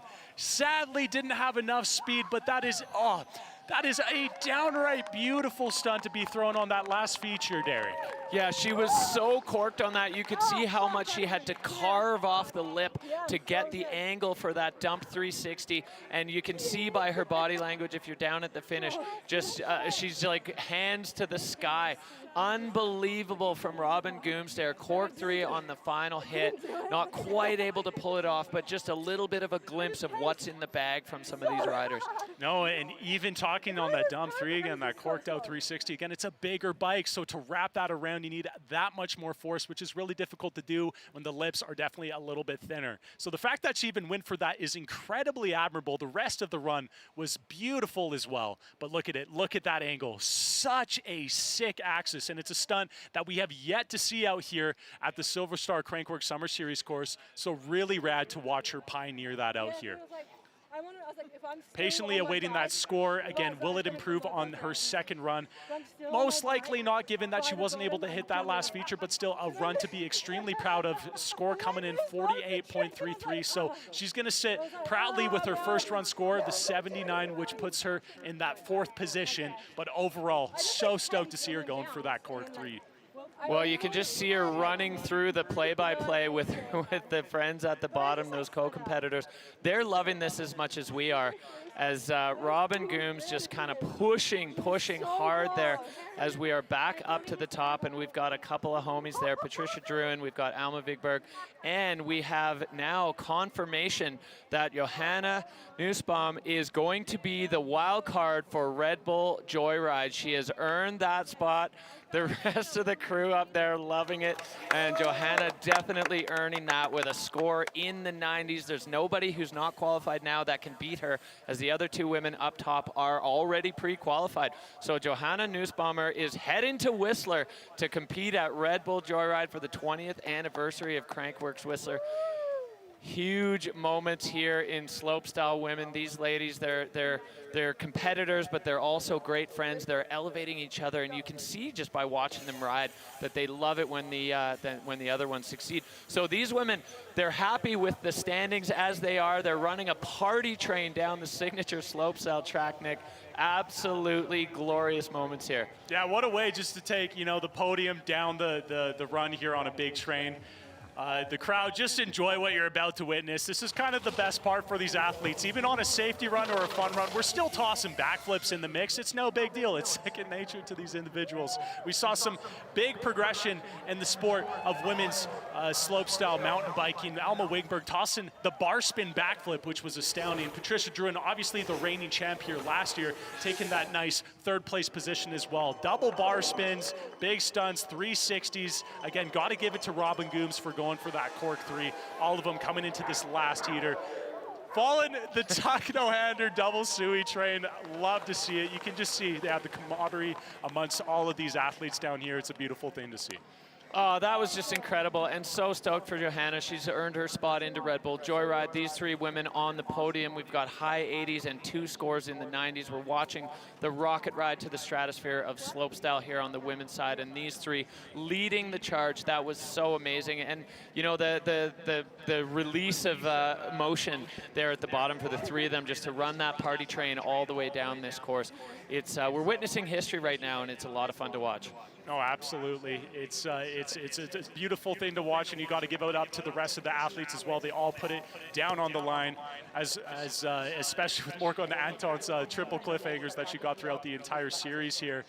Zoe Witwicki, super poised, comfortable on the bike. This is a big course, Derek, as we mentioned multiple times. There's a lot of amplitude, a lot of risk involved in these features. So to see them come out with some big stunts and keep it classy was an absolute blast to see. All right, well, we are ready with down in the finish corral, the winner of today's SilverStar Slopestyle presented by Signature. Alma, unbelievable performance out there today, just blowing the doors off. You've got combo tricks. How does it feel to win this event? It feels really good. It's been a good, confident boost going into Joyride, so I'm very happy with my riding. Yeah, and Alma, when it comes to the entire course here, what was your favorite part of it? What was your favorite stunt, favorite feature? I kind of like the whale tail. It's a bit scary, but it's like a good way to push yourself. And honestly, I like the whole course. It's really like everything floats and it's super fun. Yeah, and again, a huge congratulations to you. It was an exceptional run coming into Joyride. What can we expect? What's going through your head? I guess we'll have to see. It's a new course this year, but I'll try to push myself, and we'll see. Awesome. Big congratulations. Go take a well-deserved rest. We'll see you at Joyride. Thank you. Well, that was so exciting. We're seeing the replay here up on the screen of Alma's run with the combo tricks, the bar spin with the 360. So here we're looking at the final standings. Alma Vigberg taking the win with that 93 0.67. Johanna Nussbaumer with an absolutely massive run, 91 points, earning herself a spot into Red Bull Joyride at Crankworx Whistler. And Patricia Druin, 86.17. We saw Robin Gooms there landing herself in 4th and really pushing herself at the end with the Cork 3, traveling halfway across the landing of that jump, all the way through top to bottom. This has been an incredible event. Women's slopestyle in a great place right now. Harriet Burbage-Smith, they return to competition, you know, coming back from injury. There's so many great stories. The threads in this event have just been incredible to watch, incredible to witness, and really, I gotta say, lucky for the crowd that's on hand to see it firsthand. No, and what a crazy foundation the sport of women's slopestyle MTB is starting to create. You know, it's astounding to see the level of intensity from all these athletes. Again, I gotta mention Morgan Antones, Cliffhanger, you know, bringing some F&B style into it as well. They look confident, comfortable, and it was an absolute blast to watch. All right, we are going to head down to the finish where we have Johanna Nussbaumer waiting patiently for us to finish blabbing. Johanna, you earned yourself a spot into Red Bull Joyride with your performance today. What does that mean to you? I don't know what to say. I'm really, really stoked and can't wait. Yeah, Johanna, when did you actually start mountain biking? In Corona times, like 3 years ago. So 3 years ago, step on your first bike, and now you've earned yourself a spot in Red Bull Joyride and a podium finish at the Crankworx Summer Series course out here in SilverStar. How are you feeling? Stoked. Yeah. It's an unreal feeling, and I'm happy. Well, huge congratulations to you, Johanna. We're looking forward to seeing you in Whistler. Can't wait to see what you unleash on that course. Going to be traveling across the province, heading on. What a performance. This is just incredible. This is the magic of slopestyle. We watch these athletes, you know, they come in at this level and just explode onto the international scene. Really looking forward to see what comes next.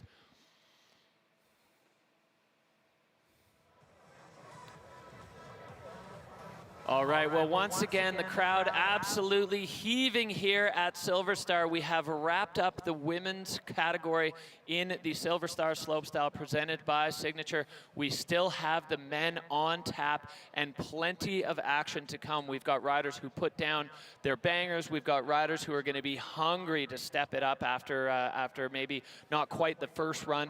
They were looking for so much in store here at SilverStar, and this track is running perfectly right now, Nick. No, absolutely. You couldn't ask for a better day of competition. Again, while you guys are here in SilverStar, make sure you head over to the village to go check out a bunch of the local vendors, the great bike park and the bike trails that have been built around here for the last few decades. Tons of fun. Dirt is running super good, especially with the recent amount of moisture. But coming in and waiting for that next heat of men's to drop, we have David Godziak in that first place position right now, and that's a hard run to beat. You're seeing the twister tuck no-hander, a cash roll with a tail whip in it. So I can imagine there's some nerves up there, but there's some churning tummies and some excitement to get after it.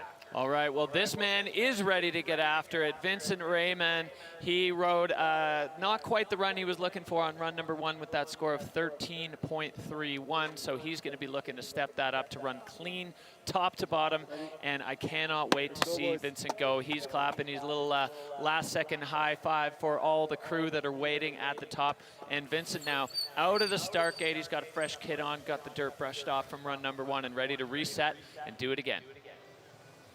Yeah, Vincent popping off here. Off the first big boot, getting the double bar spin in that backflip, getting a single truck driver out of the whale tail. Good combo on that first feature set. Backflip tail whip, landing perfectly on that big step up landing pad. Coming off into that big signature flat drop now. Looking good so far here, Derek. Popping off big, single truck driver, and I love how he just travels a little bit to the left to help force him get enough speed for this next big double backflip here. Pulls it around effortless. You wouldn't even notice he had a bobble on his run 1 into that surgeon's table now. Opposite rotating 360 again. Judges are gonna love that. Flat drop backflip, so effortless for Vincent. Coming into the last feature here, dipped out cork 3. That's what it's all about, class, style, and utter steez.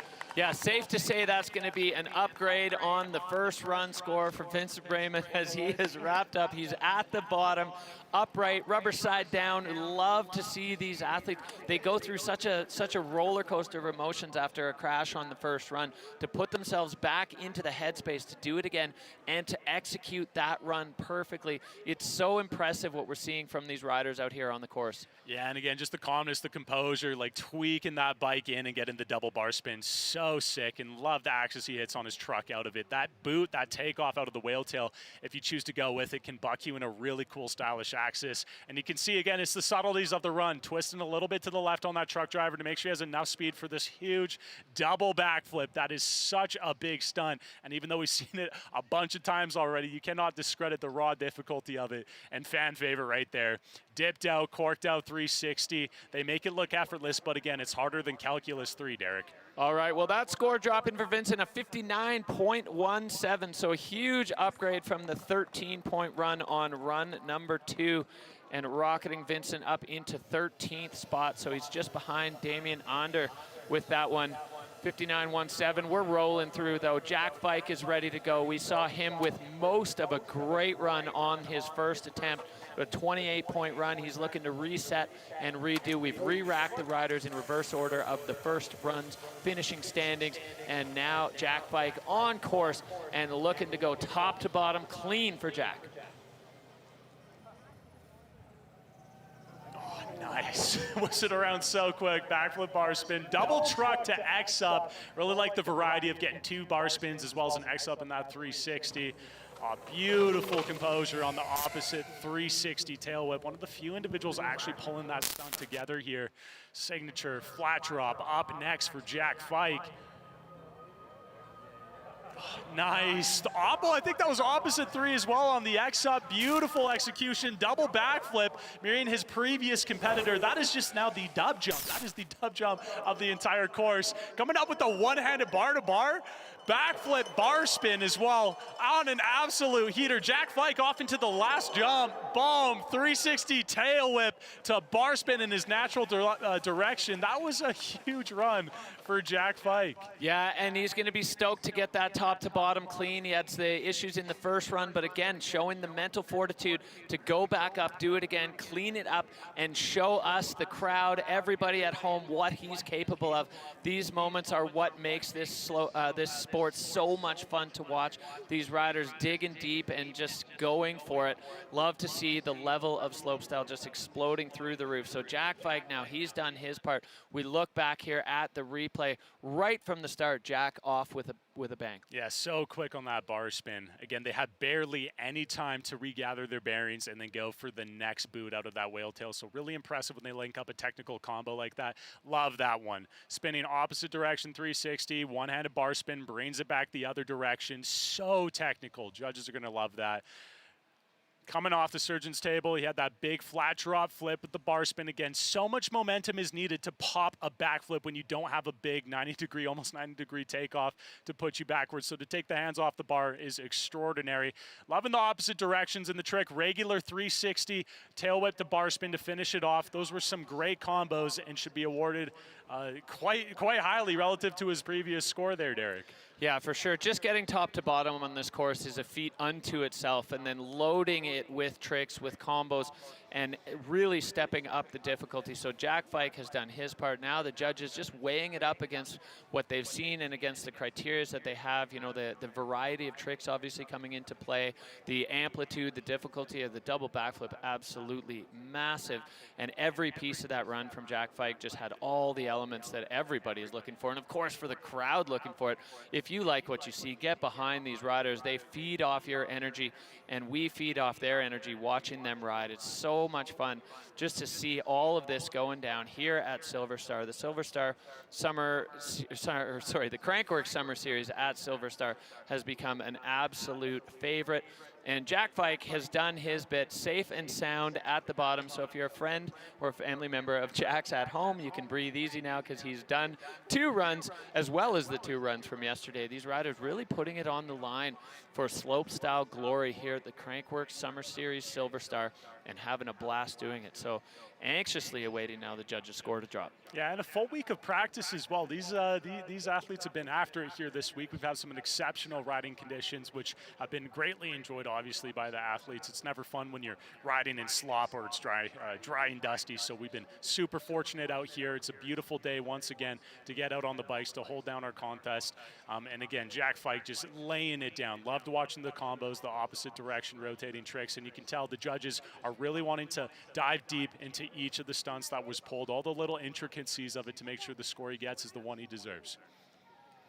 Yeah, we're seeing, you know, different countries blowing up with slopestyle. We saw Sweden, Germany, obviously the French are doing great. Canadian slopestyle also in a really good place. These riders coming from all over Eastern and Western Canada, finding first of all the dirt jump spots in their local zones to just kind of hone the tricks and light the candle really to get the passion going, and then getting to ride on these bigger slopestyle tracks. Of course, for these riders to get to ride on the Reader Design signature track is a huge step up just in magnitude, in amplitude, the size of the jumps, the difficulty and technicality of the features stacked back to back to back. But it's just incredible to watch these riders. Here we go, the score dropping for Jack Fike, and it is an 80.5, a huge score. Judges loving what they see. He rockets all the way up to 5th. So that is a massive, massive upgrade for Jack Fike as he puts himself in the top 5 so far. Of course, many riders still to come. Nothing is official or locked in yet. So, but a big move up the scoreboard there for Jack Fike. Back up to the top we go. Nick Schubarth, another one who had a great run going, 33.17. So significant issue on the first run. He's going to be looking to tidy up. Is he going to take a little bit of solace the fact that the riders in front of him have been able to do it? Yeah, we'll see. Again, there's a raw element of intensity when it comes to the level of competition out here. You can't say it's definitely not easy in the slightest. Backflip, one-footed can-can to start things off. Going up for the 360 bar spin. To one-footed can-can as well. So intricate. 360 down whip, and we saw that's what he had a little bit of a bobble on the first run, but coming out, putting it down, no questions asked on that step-up feature. Coming around the head tube of the bike. So insanely difficult. Nick, flat drop, 360 X up. A little bit off-axis on it too. Love to see it, especially on a flat drop feature. Into the big money booter, going for the trip truck. 3 times around on the bars, beautifully executed. Surgeon's table now, we think he's mirroring that 3, yeah, there it is, the Mirdo Oppo to 3 one-footed cans, so sick. Off into that last feature, Nick Schubarth coming up, double backflip, slightly getting away from him again, Derek. Yeah, just pulling a bit too hard, over-rotating. That's the first over-rotation we've seen on that jump, and he almost can't believe it. He came out of that really well. The cat-like reflexes of these athletes to be able to be in the middle of a double backflip, realize it's going a little askew, and then come out of it on his feet. What could have been there for Nick Schubarth as the rest of that run was firing. Yeah, nice 3X up there, and again, love the little off-axis nature of it. You got to pop it so hard off a flat drop to make that happen. And look at that. There's that 360, triple bar spin, a triple truck, and eyeing up now that double backflip. We've seen a couple people go a little under-rotated on it, so for him to, yeah, actually over-rotate it, maybe saying, hey, Brett Reeder, I'm looking for a triple. Let's hope not. I don't want to see triples in slopestyle because that would be outrageous, but just pulling a little bit too hard, unfortunately, and that's the nature of the sport. You guys have seen so many dialed and lockdown runs, and they make it look almost just like it's some sort of cyborg-esque nature, you know, but these are human beings you're watching. You know, it's so not easy to pull around these stunts, so to have a bobble like that makes total sense, and he already put down a pretty solid run. Yeah, so Nick Schubarth, you can see, is just shaking his head now as he, unfortunately, unable to finish that full run, but it was, I mean, well, a lot of this for some of these up-and-coming riders, you're making a statement. You're showing the world, the Crankworx organizers and everything, what you've got in the tank. All, you know, so sometimes when those wildcard opportunities come up or anything like that, you're going to be the one that they are looking at. And Nick definitely doing that, showing the crowd what he's got. He's such a solid rider, and so close to glory there on that final trick. That is a hard jump to do a double on, as it's a little bit smaller than the jump in front of the surgeon's table, that big money booter in the middle of the course. So executing, finding the right amount of rotation, extremely difficult. No, and that's why we're seeing a lot of people opt for the double backflip after that first signature flat drop. It's a little easier of a setup, bigger amplitude on it, gives them more time to think about the rotation as they're coming around. So for him to take it on that last feature, incredibly difficult. big testament to his abilities, but unfortunately wasn't able to put it down, but should still be so stoked of what he was able to accomplish here. Just making it down this course alone. Again, you and the crowd can see it's big amplitude. Run 2 coming in 30.67. Unfortunately not able to improve upon the run 1 score. A couple of bobbles, but again, it's still an amazing performance by Nick Schubart. All right, back we go to the top of the course. The next man in the gate, Damien Ander, with a 62.67. Damien, one of the wild cards into this event, again showing us exactly what he is capable of, and he's going to be looking to just clean things up. A few ragged edges on run number 1 that he's going to look to tidy up and really get the judges' attention, grab him by the collar, and show them exactly what he's capable of. Oh, front flip, bar spin in, rowdy, going for the big 360. Unfortunately, slipped a foot, but still going to go for it. Has more than enough speed to wrap around that cork 7. Again, you're seeing 2 full rotations on it. It's going to be a little bit, of course, disappointed on that 360 out, but that front flip bar spin into the whale tail was atrocious. That was so sick to see. One of the only people's tossing the front flip off of that signature flat drop here. So difficult to do. Double back flick, X up, getting the bars 180 degrees on that first flip, pulling around the second. There's the Oppo 360 up into the surgeon's table, going for the backflip X up out and into that last jump here. What's he got in store? SilverStar coming up, flip whip to finish things off. An absolute banger run. Unfortunately, wasn't able to hold on to that 360 again. The level of competition out here is so high that even just the slightest little bobble can definitely impede your score just that high enough amount, you know, to push you out of the position you're looking for. But still, that level of riding, what we saw, those front flips, the front flip bar spin into the whale tail, that is so blind. You're just holding on for dear life that you come around.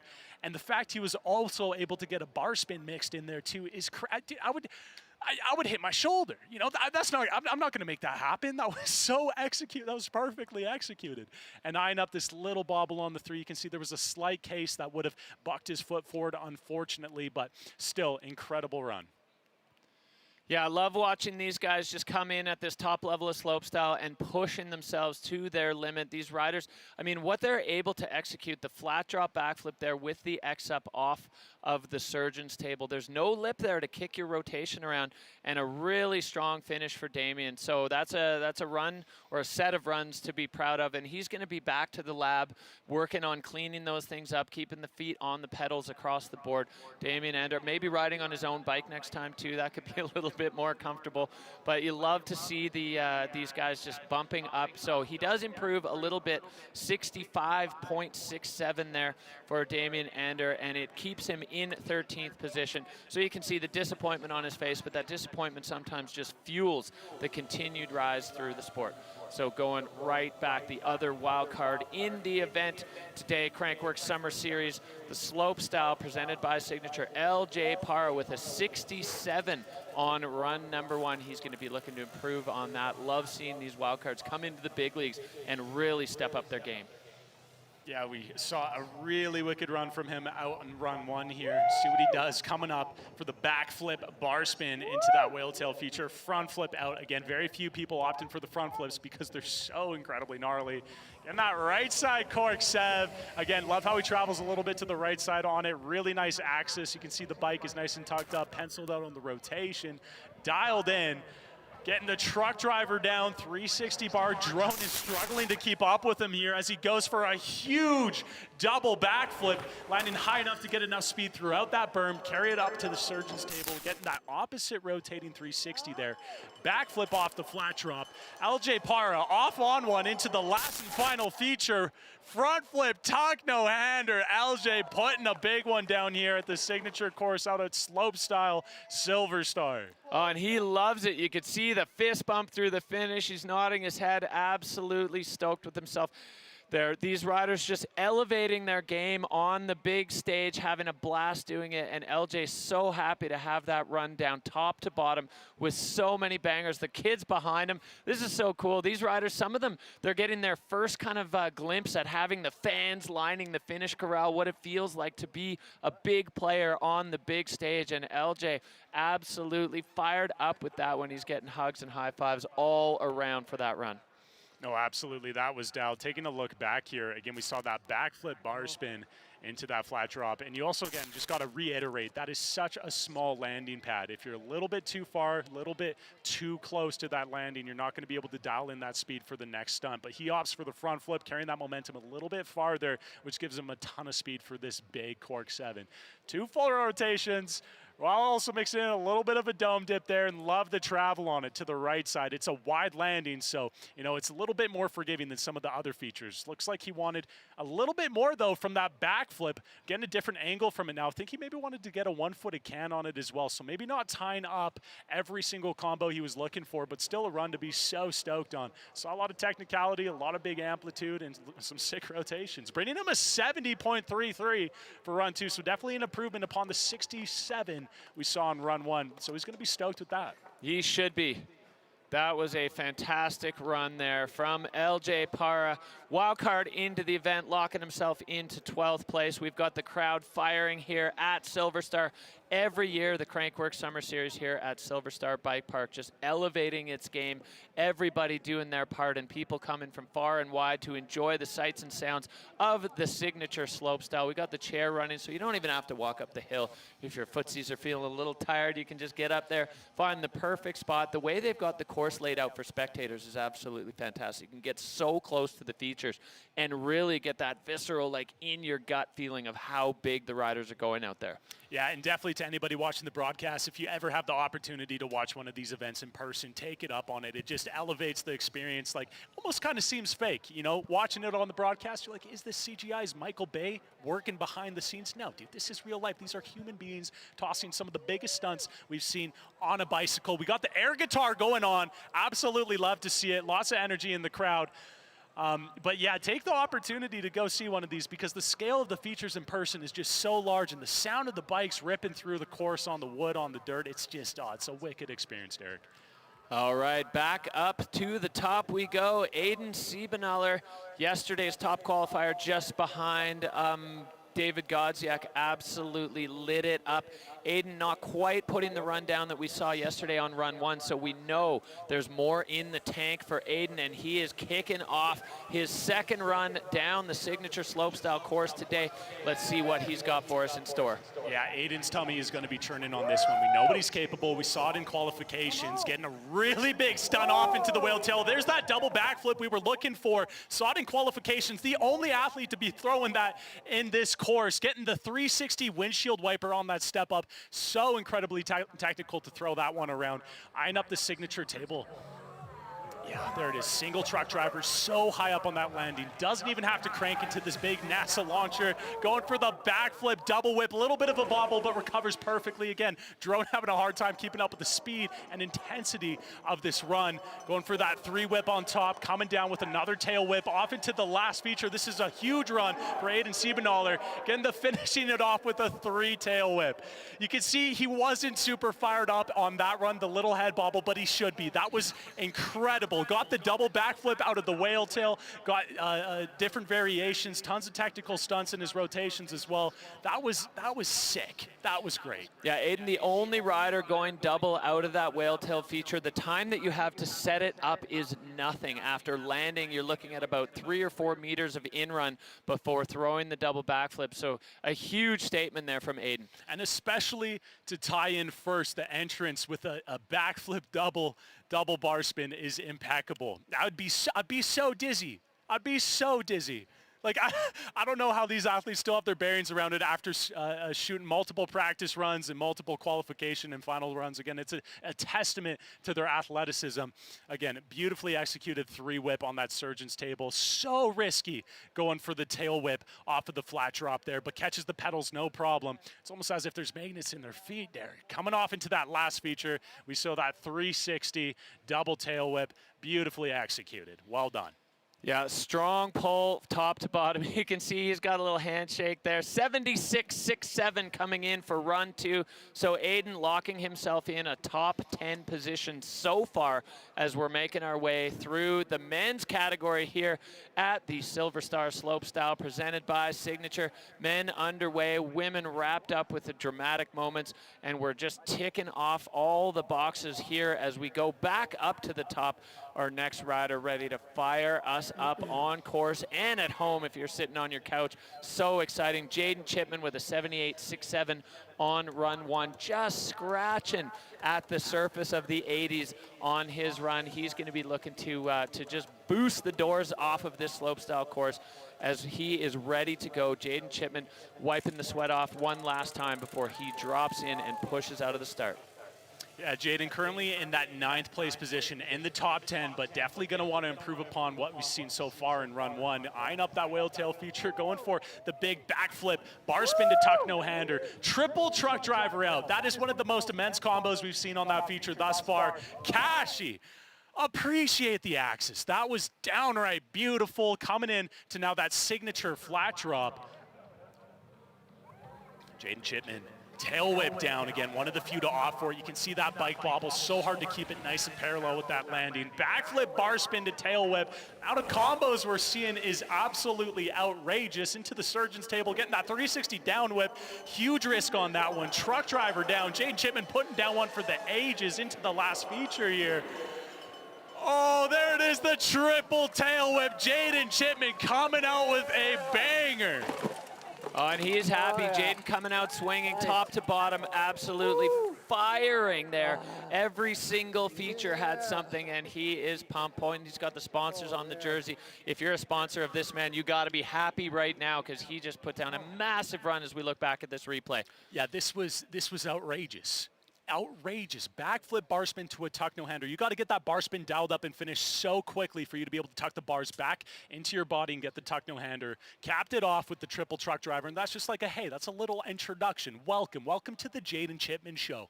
Getting the cash roll down on the step up as well. That is such a heavy top section.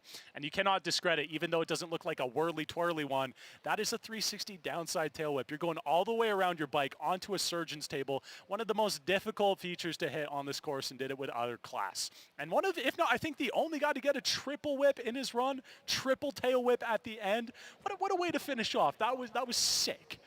Yeah, giving the frame a little extra kick after 2 just to make sure it keeps spinning around. You definitely don't want to be landing off your bike with it sideways off that huge last feature on this signature slopestyle course. So a big statement there made by Jaden Chipman as he now waits for the judges to have their say.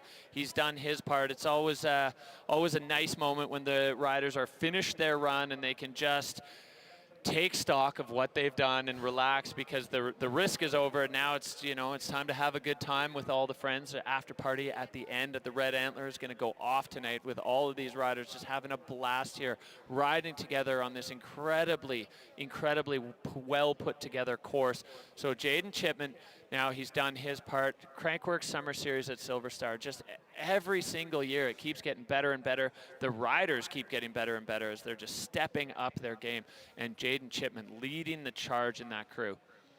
Yeah, no, that was an incredible run. Again, as we get deeper and deeper into the second heat here, it's going to be a little bit more difficult for the judges to dictate the standings of these athletes. Again, you got to give the utmost props to our wicked table of judges out here. It is such a difficult job, as we were talking about in qualifications, to take what is truly a subjective sport. You know, they have their own unique style, their own unique sauce that they throw on their tricks, but make it objective, you know. Find a way to find some universal objective nature to attach a score to what it is we're seeing, because you have a guy like me who just screams and yells, I hoot and holler, I love it all. You know, I'd be probably the worst judge because I'd give everybody 100 points. That wouldn't work out in a contest, but obviously taking their time, being patient with this one. Score coming in, run to 80.42, Derek. That's a huge score, big step up for Jaden Chipman as he rockets up to 7th place in the signature slopestyle here at SilverStar. A big statement statement for Jaden as he just laid it down well inside the top 10 in this international field. Back up to the top, Swiss rider Lucas Hupert. He is pre-qualified for Red Bull Joyride. Lucas, we know he can get it done on this course. He's sitting just outside the 80s right now in 9th. He's going to want more than that. This man is always hungry to stand on a slopestyle podium, and he is pushing out of the start gate now, easing his way into run number 2. And one of the few people to mirror those double tail whips together, which is so difficult, so technical. You can see he's opting for the double bar spin in the backflip on that one, getting the double tail whip out of the whale tail, perfectly executed into that step up now. Going to see the opposite rotating direction on that tail whip. Again, it's mirrored. It's so hard to throw your opposite direction trick and make it look exactly like your regular direction. But he's putting it down with utter class and utter steez. 3 whip on the flat drop. Him and David Godziak, the only one to make that happen on that feature. Pulling the twister. Full 3 rotations, 1080-degree rotation on that one. Will also dip in his head forward. 3 down whip on the surgeon's table. Vocal cords are taking a beating on this one, getting a huge stun out of the surgeon's table as well. Lucas onto the last feature. Front flip double bar spin. What a wicked run from Lucas Hupert. Oh, that was huge. Definitely stepping it up. You know, these riders, they often don't show all their cards in run number 1, and Hoopy blowing the doors off there on run 2, adding elements on nearly every feature, some of the most difficult tricks that there are out there in slopestyle. So Lucas Hupert, incredible second run there. This is a man who is not afraid to step into the pressure, to lean into it and show that he has more in run number 2. It's so hard to do that psychologically as we take a look back here at his run 2. Yeah, and up in the difficulty on that entrance stunt as well, opting for the double bar spin that time around, and you can see that is his regular direction tail whip, and then he comes in and tosses it to the opposite direction here on this step up feature. So difficult to do. The ambidextrous nature of these athletes just added to another token of their athleticism. And here we saw the twister. Like, how do you get the momentum for that, Derek? You get 3 full rotations off a jump of that size. It's astounding. And then here is that truck driver down out of the surgeon's table, and you can see he had so much speed coming into this last and final feature to toss around that front flip double bar spin. Sets it perfectly off the takeoff, tucks in the saddle of his bike to keep it near his legs, and gets that double bar spin around, no questions asked. All right, well, Hoopy getting it done out on track. He was sitting in 9th after run 1, just scratching at the 80s with that 79-point run. Wow, I mean, he has just stepped it up again. There's a reason that this man is a mainstay on the international slopestyle scene on the Slopestyle World Championship Tour. Lucas Hupert definitely showing what's possible on this course. The rider's given the canvas to do it. An 87.83 for Hoopy as he slides himself all the way up to the podium in 3rd. So a big statement there. And Hoopy is stoked. That's a huge run for the man. And the incredible step up from where he was at 79 to elevate his game all the way up there now into the 80s. And we're right back up to the top. There is no rest here at SilverStar as Liam Bayliss, intense moments before he drops in, putting himself in the mindset to just completely floor it. He's got to get himself up into one of those top spots if he wants to earn a spot at Red Bull Joyride. Liam Bayliss certainly capable of doing it as he rolls out of the start gate and into run number 2. Yeah, really fun rider to watch. Really cool to see him break out on the World Tour as well. He's been all over the globe riding his bike. And I mean, it shows, dude. Entering a whale tail with a backflip, triple bar spin. Can't say that's an easy one to get done. Big cork 7 off of the step up again. A lot of these athletes landing so perfectly. You got to really pay attention to their speed management here. It's not just tossing the stunts. It's being able to execute the proper amount of speed and pop you need to get off the takeoff and also get on the landing in a way where you can link up your line. 360 off to the signature flat drop. Going for the double backflip again on that huge moon boot into the surgeon's table now. Big gap onto it. Going for the 3 whip. Flat drop, backflip, tons of speed now into this last feature. Liam Bayliss looking super solid here out at SilverStar. Getting the front flip bar spin tuck no hander. What a banger run from Liam Bayliss. He's got to be stoked for that one. Triple combo into the finish. The fans absolutely loving it down there. Liam Bayliss showing us what he's got. Big hug there from Lucas Hupert.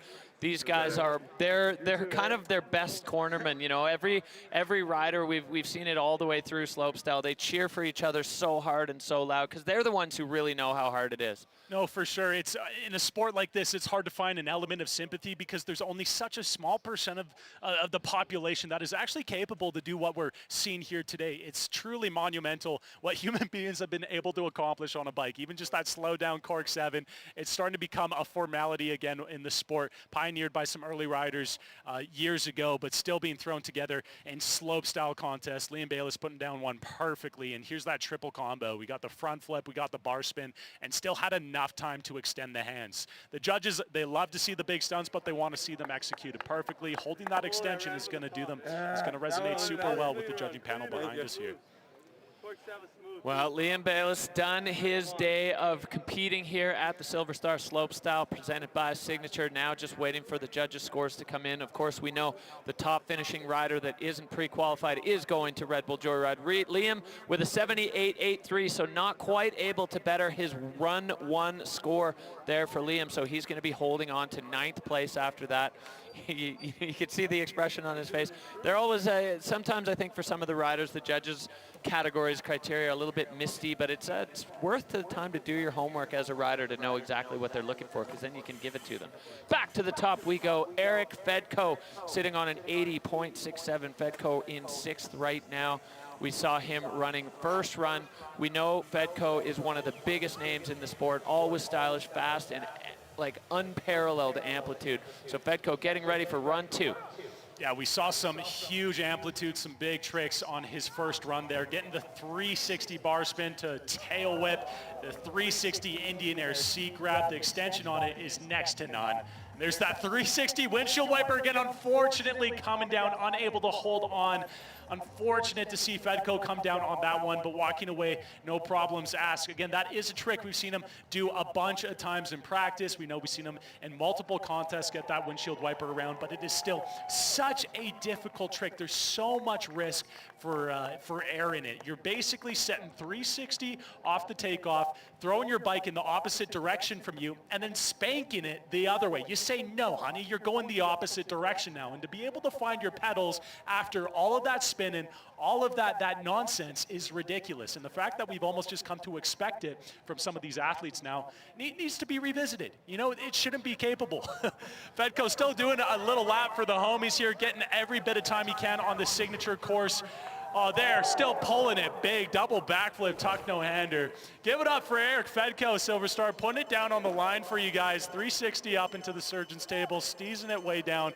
Gonna make sure that he's nice and tame, ready and capable for Red Bull Joyride coming up just in a few days, a few weeks, or 10 days. Yeah, Fedko like taking a page out of the inimitable book of Nikolai Rogatkin, ever the showman. Fedko putting on a show for the crowd after going down on the windshield wiper up top. We know exactly what Eric Fedko is capable of, so not his day.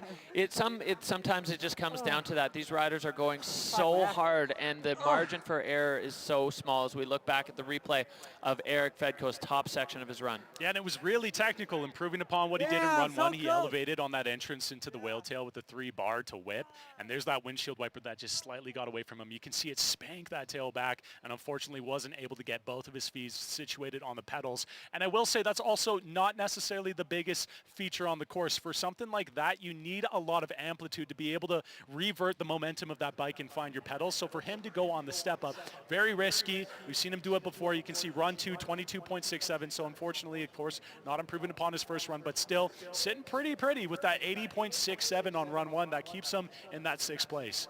Yeah, I got to give credit to Fedko for the way he ran that out as well. You know, these athletes, they're able to take a fall. Unfortunately, it is part of the game. And falling from that one, coming out of it clean and uninjured right before Red Bull Joyride, that's cat-like athletic reflexes for Fedko. Back up to the top we go. Dane Fulp with the 82.67 after run 1. He is sitting in 5th position right now. He's going to be looking at that spot of Toby Milai, the 90.5, with a wild card to Red Bull Joyride on the line for the highest finishing non-qualified athlete. He is on course now and looking to blow the doors off of this track. A huge introduction, still managing to reef around the bars as well, getting that 360 whip to bar, triple combo on the exit, backflip, bar spin to tail whip. I would be so far gone, so lost as to where my pedals are, but they're still so dialed in. It's almost second nature to them. Getting on a bike, getting on the pedals is almost easier than putting your left foot forward when you're walking down the hill. I think he managed to get a dub truck on that. Again, the bars whip around so fast. There we go, getting the 1-footer can on the double backflip, popping the top tube, the foot over the top tube there. So hard to have the dexterity to pull that off and make it happen. 3 up, flat drop flip down, unfortunately coming down. Shame that you can't, yeah, it's so hard. You need so much momentum when you pull it around. Give it up for Dane. Putting it all on the line here. Again, going for that flat drop flip is big enough, but when you try and whip the bars around, you rid yourself of the ability to pull the bike. You rid yourself to the ability to pull around some more momentum, so it's even that much more difficult, but still taking the bail like a tank. Again, these athletes, they know how to ride a bike extremely well, but they also know how to bail out of a sticky situation extremely well. Happy to see Dane fall pop up from that one, as it's a scary place to crash coming off of that giant surgeon's table drop. It's a long way down. And Dane getting the crowd hyped up. He is pushing the limits of what is possible on a bike. Unfortunately not working out for Dane, but he still has that score from run 2, the 82.67, sitting in 5th place right now. Massive amplitude into the whale tail. Yeah, and again, the speed of the bars is something that just continues to progress. Trip bar spin on the backflip there. You got to be like, you're pinching your seat so hard, you're hoping that you set it right, so when you go for your bar spins, they're going to come around right in the position you're looking for. And you can see he managed to pull the rotation around, tucked it really hard off the takeoff to get that bar spin around, but unfortunately just coming up a little bit short on it. But still, a really solid performance from Dane. Stoked to watch what he accomplished. The run 2 coming in out of 34, because of course he wasn't able to get to the top to bottom he was looking for, but still run 1, 82.67, keeping him right now in that 5th place position.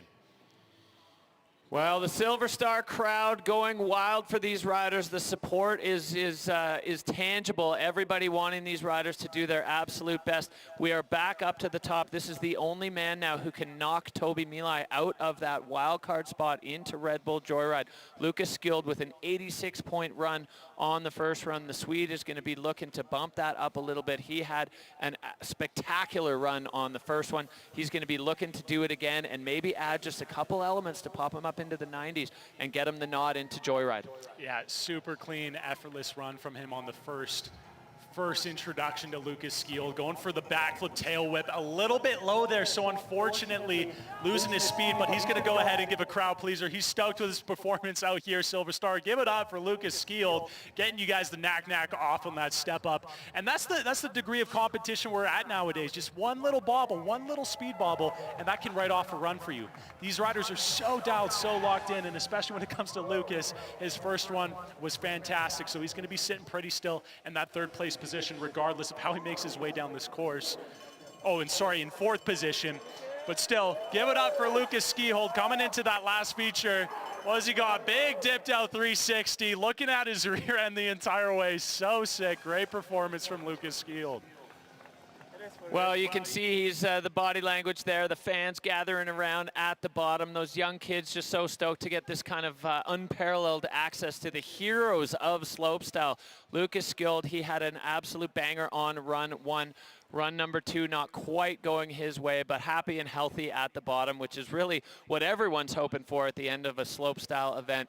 And very happy to see Lucas able to kind of sneak out of that one and be perfectly fine. Sitting in 4th right now, so very solid campaign from Skilled. We're going to wait for the judges, but that one kind of turned into just a bit of an enjoyable crowd pleaser. No, absolutely, and you can just see, yeah, on that flip whip, he landed high off, but there is so little, there's so very few seconds for you to get your bearings around you again to pump off on another big feature. It's a big kind of step down. It's more of a table with how they built up the landing this year, but it's still a huge boo. So you don't have a lot of time to get your bearings around you to toss your next trick, and just a little bobble to the side is more than enough to say, hey, you know, let's just go for the straight air here. But you can enjoy with that dip 3. Got some nice suicide no-handers in there, and overall 86 on his first run. Going to be pretty stoked on a 4th position. Yeah, that's going to be the keeper for Lucas, and I love that he had the time approaching that final money booter into the finish to actually take a hand off the bar and hype up the crowd, going, let's go, we're out here doing this at SilverStar and having a blast on this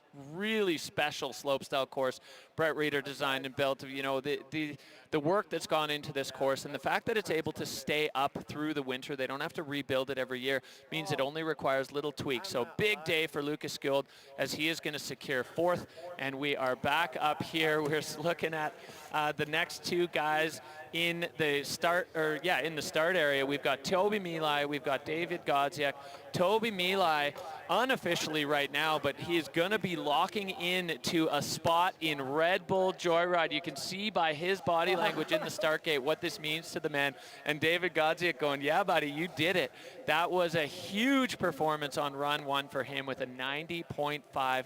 Godziak managing to be the only one to beat it with a 92.83 with just an outrageous combination of tricks on this course. Yeah, we definitely had some huge runs. We had some big stunts, some big maneuvers on such a wicked course out here.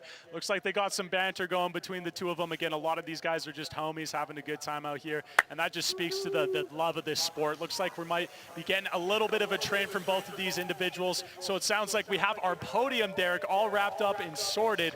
That's going to give you guys one big, beautiful crowd pleaser. Give it up for your first place, David Godziak, and second place, Toby Milai, coming down, just enjoying themselves on this course. And what turns into enjoyment for them still blows my cerebellum to bits. You got David Godziak hitting the bar spin, the tuck no-hander. Toby just laying out some big wrapped up threes. It's going to be really sick to see both these individuals, Derek, at Red Bull Joyride. Oh yeah, and you know, for them it's one last opportunity for 2025 to take a lap down the signature slopestyle course. They've been having such a good time here at SilverStar. This place just lays out the red carpet for the riders and fans alike. Godziak throwing the tuck no-hander there off of the surgeon's table. Huge 360 into the finish for both athletes, wrapping up the party train, and Toby still looks like he can't believe it. No, that was an astounding performance. Looking back at both those runs, we saw some things that are definitely should not be possible. Something that looks like out of a Transformers CGI handbook of some sorts, right? We saw the twister tuck no-hander from David Godziak, some big lofty cork sevens from Toby, and some tactical combos. Hanging down there with Lucas Skuld. Getting all the boys, the banter, nice and sorted. We have the awards ceremony down in the village.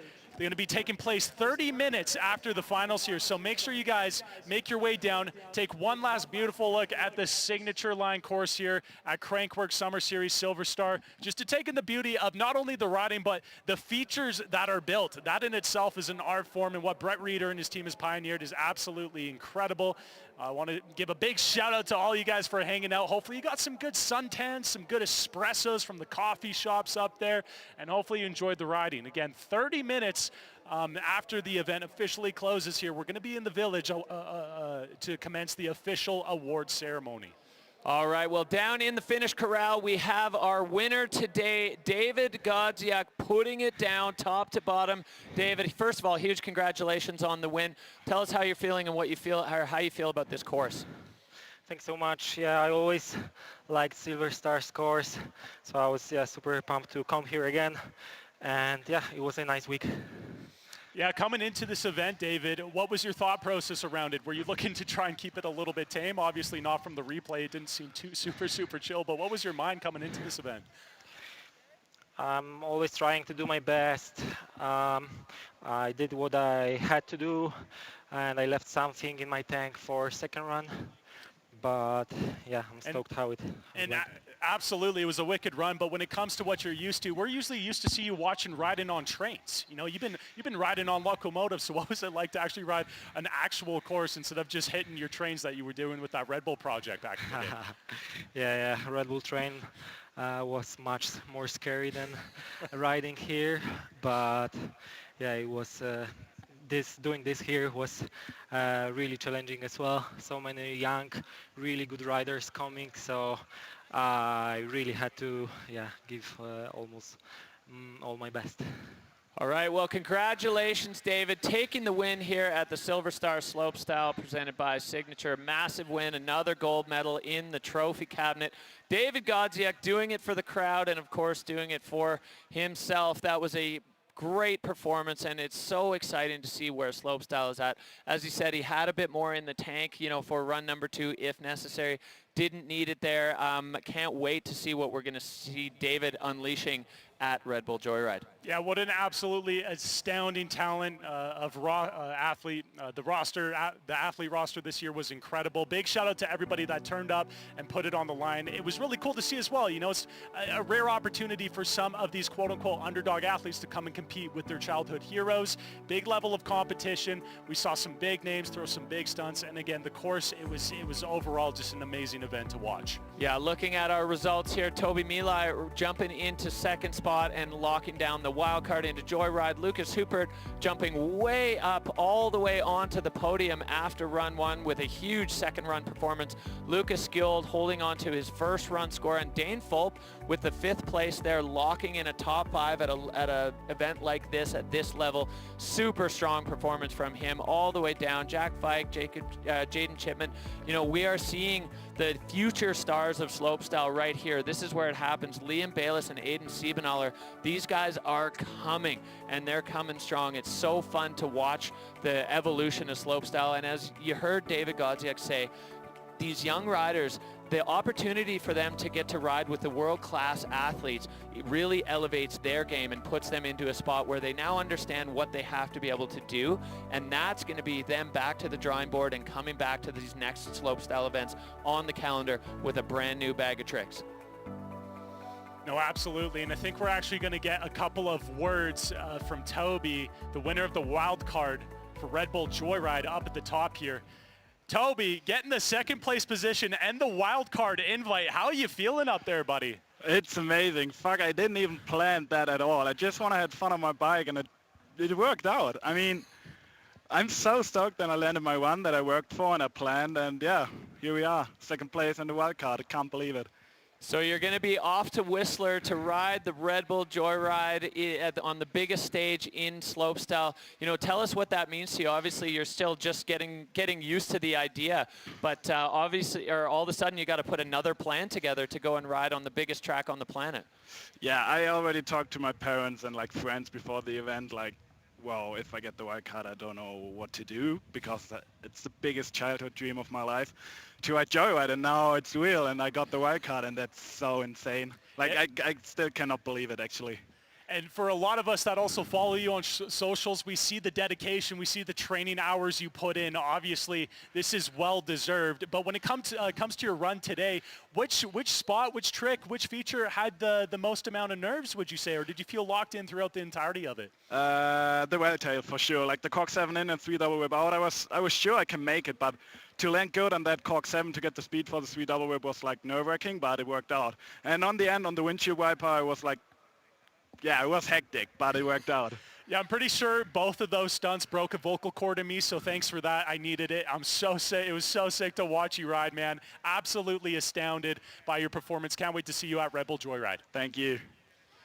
All right, well, a massive congratulations for Toby, who is heading to Whistler, and as he said, kind of unexpectedly, fulfilling a childhood dream. This is what slopestyle does for the community. It's putting these riders on a stage where they can perform at their best and really fulfill these dreams. You know, they've been watching guys like Lucas Hooper, David Godziak, and Eric Fedko since they were kids, and now getting on stage with them and actually performing at the same level, it's incredible, and we're lucky to bear witness to this. The crowd at SilverStar has been so supportive of all of these riders.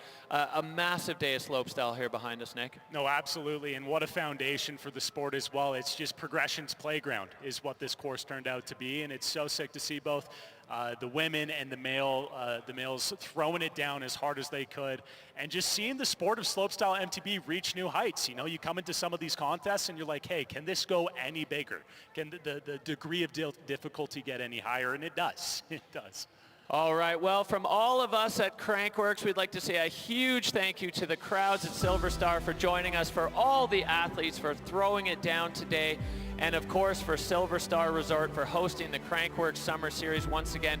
For all of you guys at home, we can't wait to see you in Whistler. Hopefully you can get there, but if not, make sure you tune in on crankworx.com. 20th anniversary of Whistler Crankworx coming up, but right now it's all about the Crankworx Summer Series at SilverStar, and that's going to do it for us on behalf of Nick Reamer and myself, Derek Foos.